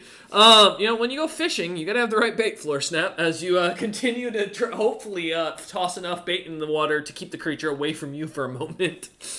I was about to say, it's coming whether I want it to or not. Hopefully it just gets distracted. Yeah, exactly. Alright, Floor Snap, as you end your turn watching the last of the 18 kind of flying off as you continue to flick them away, the closest from Wara starting first and then moving kind of outward from there as you end your turn. Assuming there's nothing else you want to do. No. Just told about the Kraken and did my 2 actions, so I'm good. Perfect. Alright, May, you're up. You heard give me a listen check to see if you heard Floor Snap shout for you. Listen, +3. I'm bad at this. That's a good point. Thank you, Wara. No. Nope, you do not. There's a lot of explosions and, a lot of things going on, but you did sense that the magic, that there was an immense amount of magic that was dropped, so that's for you to kind of note. Yeah, I kind of want one of those wands, or as many of those wands as I can get my horrible Hydraness all over. So I'm gonna turn to one of the giants, and I'm gonna tear him to the fuck to pieces. Alright. Let's see what you got.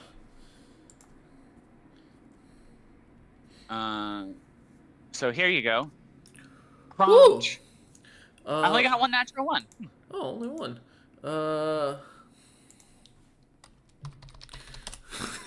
Oh no, I did crit fail. Oh no! Roll one more time for me. Okay, so you will have to roll for damage on yourself, as you will do damage to yourself. You just don't do a permanent injury to yourself, thankfully. Yep, you'll take 9 points of damage as you kind of bite yourself, getting in the excitement of the attack. I mean, it's a lot of heads to move around as they go latching onto this creature, one of them accidentally biting another. It's expected to happen. As you suddenly start tearing into this creature as an invisible beast, that I imagine the invisibility drops right afterwards, right? Nope, it's greater invisibility. I only take 4 damage because my fucking DR is not contingent on my physical body. It's celestial qualities. No. God damn it. As you tear into him, go ahead and roll your damage up. What's this flat-footed AC? Flat-footed is 8. Oh, that's really bad for them. Yeah. They are gonna take so much damage. So it would be 6 D10 plus 24. He takes 66 damage. Whoo! I rip the fuck out of him. He is still standing as you tear into the poor frost giant, biting into the sides of him and tearing flesh away. And looking about as he sees his flesh just kind of disappear, bits of his blood dripping to the ground suddenly, and just like looking about confused as he screams in horror and pain. The other frost giants kind of looking about, wondering what's going on as they hold their wands confused.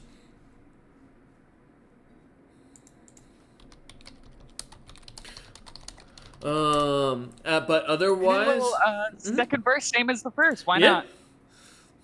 Oh God. I should be getting plus 12 to these because I'm invisible, which gives me a plus 2 bonus to hit. Okay. God, fucking invisibility is stupid in 3.5. No natural ones, so I hit the fuck out of him again. Yup. Let's see what you got. Plus 28. Crunch. 71. Let me check something real quick. As you tear into him, the last bite tearing his head off clean as the creature's body, or as the frost giant's body drops, the wand kind of dropping onto the ground. I will let you know the wand goes from a normal brown wood-like color with a golden cap to a solid gold and then slightly glowing red. But do you still choose to pick it up, May, as it drops to the ground? You can also give me a spellcraft as a free action if you'd like. But yeah, that's what I would like to do. Yeah, go ahead.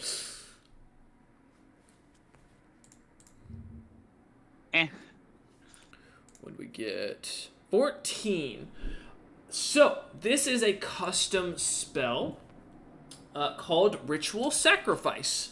However, it's basically worked in reverse.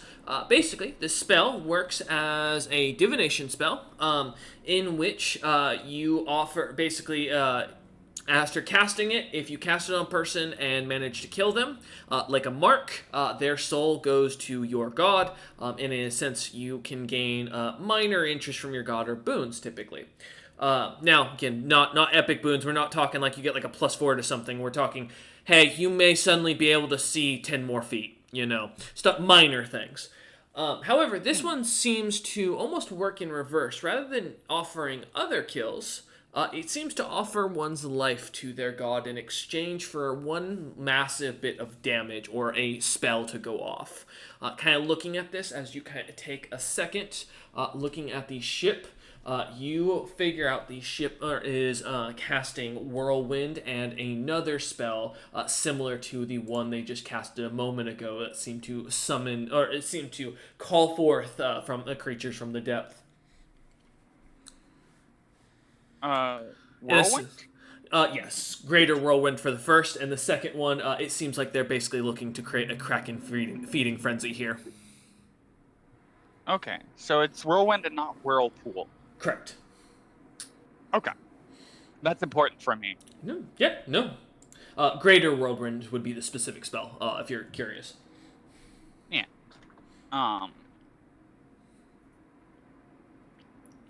Alright, Yeah. With that in mind, seeing the thing drop to the ground, are you still planning to take it? Yeah. I mean, unless it's literally activated and therefore, like, about to, sacrifice someone. Mm-hmm. So, all right, if you're planning to grab it, give me a fortitude save as you pick it up. Is it? I mean, it's going to it's going to take whatever it's touching, basically, energy from it, as it seems to be glowing near the corpse. You kind of gather it seems to be taking from the corpse. Yeah, then I'm just gonna leave it alone. 'Cause, Okay. Like, why would I? If I know it's active, why would I pick it up? I have an int score. I had an individual cuddle a thing called a death staff. All right, I never trust players anymore. So, if I was playing Vicarette, I would pick it up. Fair. Because Vicarette has bullshit. That's fair. But yeah, as you look onto the staff, what would you, or the wand kind of beginning to turn this reddish gold, what would you like to do? That's the end of my turn. I attacked twice. Oh, that is the end of your turn. My apologies. I didn't know if you had an immediate or swift action you wanted to run. No. By the way, if any giants move within range of me, I'm going to op attack them, and I have 7 op attacks. Okay, I'll keep that in mind. Alright, Wara, you're up. Wara, you need to do better. Come on now. Do you want to make a second, or would you rather wait just in case your friends can save you? Oh. You should have waited.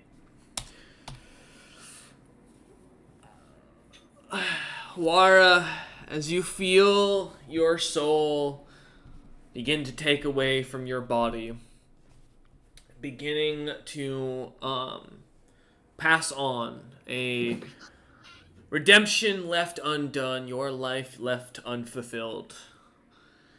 You feel a pull towards a creature. A strange looking creature, but a creature nonetheless. What looks to be a red-like demon, almost, or red demon elf that seems to stare at you with these beady red eyes. The creature looks on to you. It stands about roughly your height, but very narrowly built and dressed in nobleman's clothing. As it speaks in common, it goes, "Young Wara, your redemption has yet to be fulfilled. I don't think it's time for you to move on. Would you choose to listen to take an offer from a kind soul interested in seeing your story fulfilled, or would you choose to end your suffering knowing that only more hardship is waiting for you?"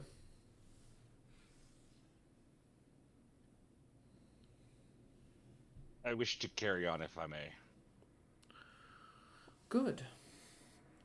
Then I shall offer you this one more chance. Show me that my interest in your group is worthwhile. As he smiles at you, holding out his hand for you to take and shake.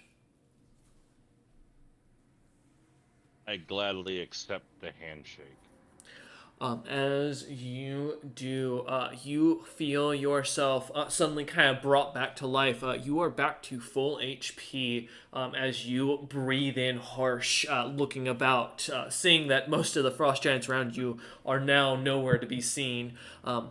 A small and slight itch at the back of your neck, though, as you only have a moment to notice it as you look about back into combat. What would you like to do? Laura, get up! You're being lazy. Yes, Captain! As I stand up and start walking around and stabbing each of the sleeping dickheads in the throat. Alright. Slashing their throats.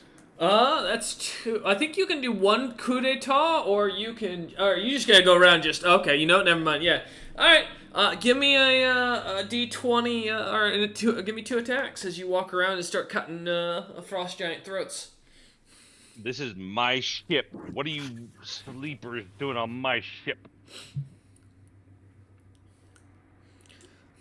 Let's see what you can do, Wara. Just a base d20? Yep. That is 13. So that hits. Alright, and roll a second.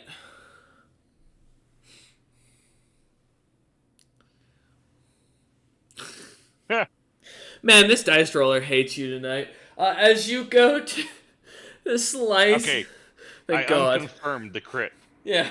As you go into slice the first neck of one of them, kind of angrily seeing them flying off, as you can grab it, cutting into the creature, its throat immediately bleeding out, not even able to look onto you helplessly as the individual is asleep. As you go to grab another, immediately going to cut its throat, you watch as the knife you'd kind of picked up from one of the frost giants goes flying off with the frost giant that is dragged off by Floor Snap's flicking of the creature, as it goes almost at breakneck speeds off the ship and all down to the side. Oh well. Oh, sorry, didn't know you had that one. As Wara kind of looks down on it, kind of with a little bit of a smile on his face, but also I imagine a bit of contemplation on what just happened. All right. With that, Wara. Oh, I didn't get the god's name. I wonder didn't. if that was Paylor. Oh, wonder. Probably not, as that'd be a very trademarked situation that we wouldn't want to get into. Please don't sue me, Hasbro. I promise you. Sorry, roll up. Yeah, Roll there you up. go. Azuris. You're up. It's Paylore, as in Paylore. Yeah. Pay for our lore. It's gonna be like pay more when they could take me to court. Yeah, what you got, Azuris? You're up. All right. I think I'm gonna pull up next to the ship, have my men throw the grappling hooks and board. All right. Oh, which ship? It's the King's Mercy, not the one that you're on. King's Mercy. No, you're still Okay. alone over there. Don't worry. Captain Wara's ship, of course. All right, so that'll be a. Laura, you know that I'll probably give it to you, but it's no one's ship yet. That's true. I'm the only one from the crew that was on this ship that was still awake when the other captain went off, Captain, so I became the captain, but now I'm giving it to you, Captain, like I did with the last ship, Captain. I understood half of that. Laura, we're gonna talk later when you make more sense. Okay, Captain. Excellent. Okay, grappling hook skill. Oh, so it's a DC 20. Okay, or 12. My apologies. They get a +1 to it. Shockingly, your crew, grabbing the grappling hooks, kind of start to spin them around lightly and toss them. Ow! Fuck! So I hit my desk. And don't mind me. I broke my finger with that. Ow, fuck. Ow. I hope not. It's alright. I can feel it still, and I can still move it. We're fine. That's good. Makes a little bit of a cracking noise, but that's normal. Fucking grappling goes over, hitting the ship. One of the trolls kind of smacking his hand against the side of the ship as they do so, but the other's managing to successfully land the hooks and pulling them tight. All right, men. Fuck Capture me. some. Kill the rest. That's gonna be swollen as fuck. As the trolls kind of nod and smile on as they begin to pull their scimitars, cutlasses, and begin to kind of climb over the rail and kind of begin to board, many of them joining with Wara. For simplicity's sake, as this crew can't fight back and the other crew doesn't have much interest in fighting left, I'm gonna ask a quick side question for you just before we move on with finish Azuris' turn. Are you planning to devour your way through this ship, or are you planning to jump off the wing's brightness next turn? You said it was sinking, right? Yes. Is there a whirlpool down there, or is it just sinking? It's just sinking. Then I'm just going to, because I don't actually know that a kraken is coming. Mm-hmm. I would go with my gut, which unfortunately for May means I'm going to devour as many of these giants as I can, because they apparently have some amount of divine bullshit. All right, So, well, then we'll like, continue on. Eating them is good. All right, we'll continue on then. Okay, no worries. I just figured I'd double check something. All right, Zuris, let's continue on as your crew begins to board and begins to move amongst, starting to cut throats and capture who they can. All right. What would you like to do? I would also like to board the vessel, as I want to go straight to the captain's quarters, or at least see what's going on, if there's anything spell-like that's might be causing some other shit that I can hopefully stop. Okay. No worries. As you kind of climb over the side of the ship and start to head in, heading towards the captain quarters, take up almost all of your movement. As you go up to the door clearly locked. What looks to be a massive lock on the outside, seemingly holding it in place. What's the door made out of? Wood. I can't help but think druids have a low-level spell that just warps wood. Yes, wood shape. Mm-hmm. Wood shape.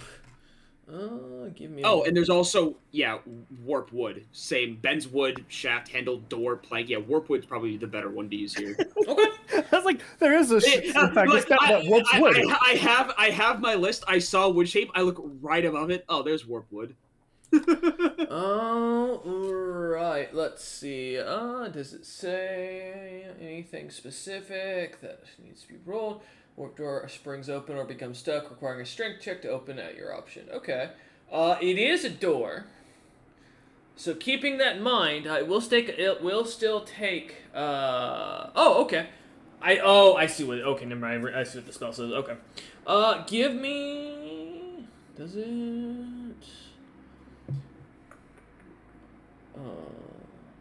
Door springs open. It becomes stuck. Requiring. Okay. Yeah. Give me a D20. Call high or low to see if it gets stuck or not. So do I roll? Yes. Azur's. All right. I'm gonna call it high. Okay. Let's see. That's a 9. Okay. It does get stuck, so it will require a strength check to open the door. Fuck as the you! door Call jam- lightning! Bang! No, I'm just kidding. I can't. Damn. do that. With all your movement and kind of like getting ready to call lightning down, angrily swearing at the door as you hear it kind of crack and creak, bending as it does. With the captain of the other ship up next and his ship beginning to list away, the sounds of the deep beginning to rumble, we're going to keep this initiative and we're going to end things here as some of us have to get up early in the morning and are very tired. So we thank you all for watching. We hope you enjoyed, and we will continue this fight, hopefully next time with some Krakens on the way.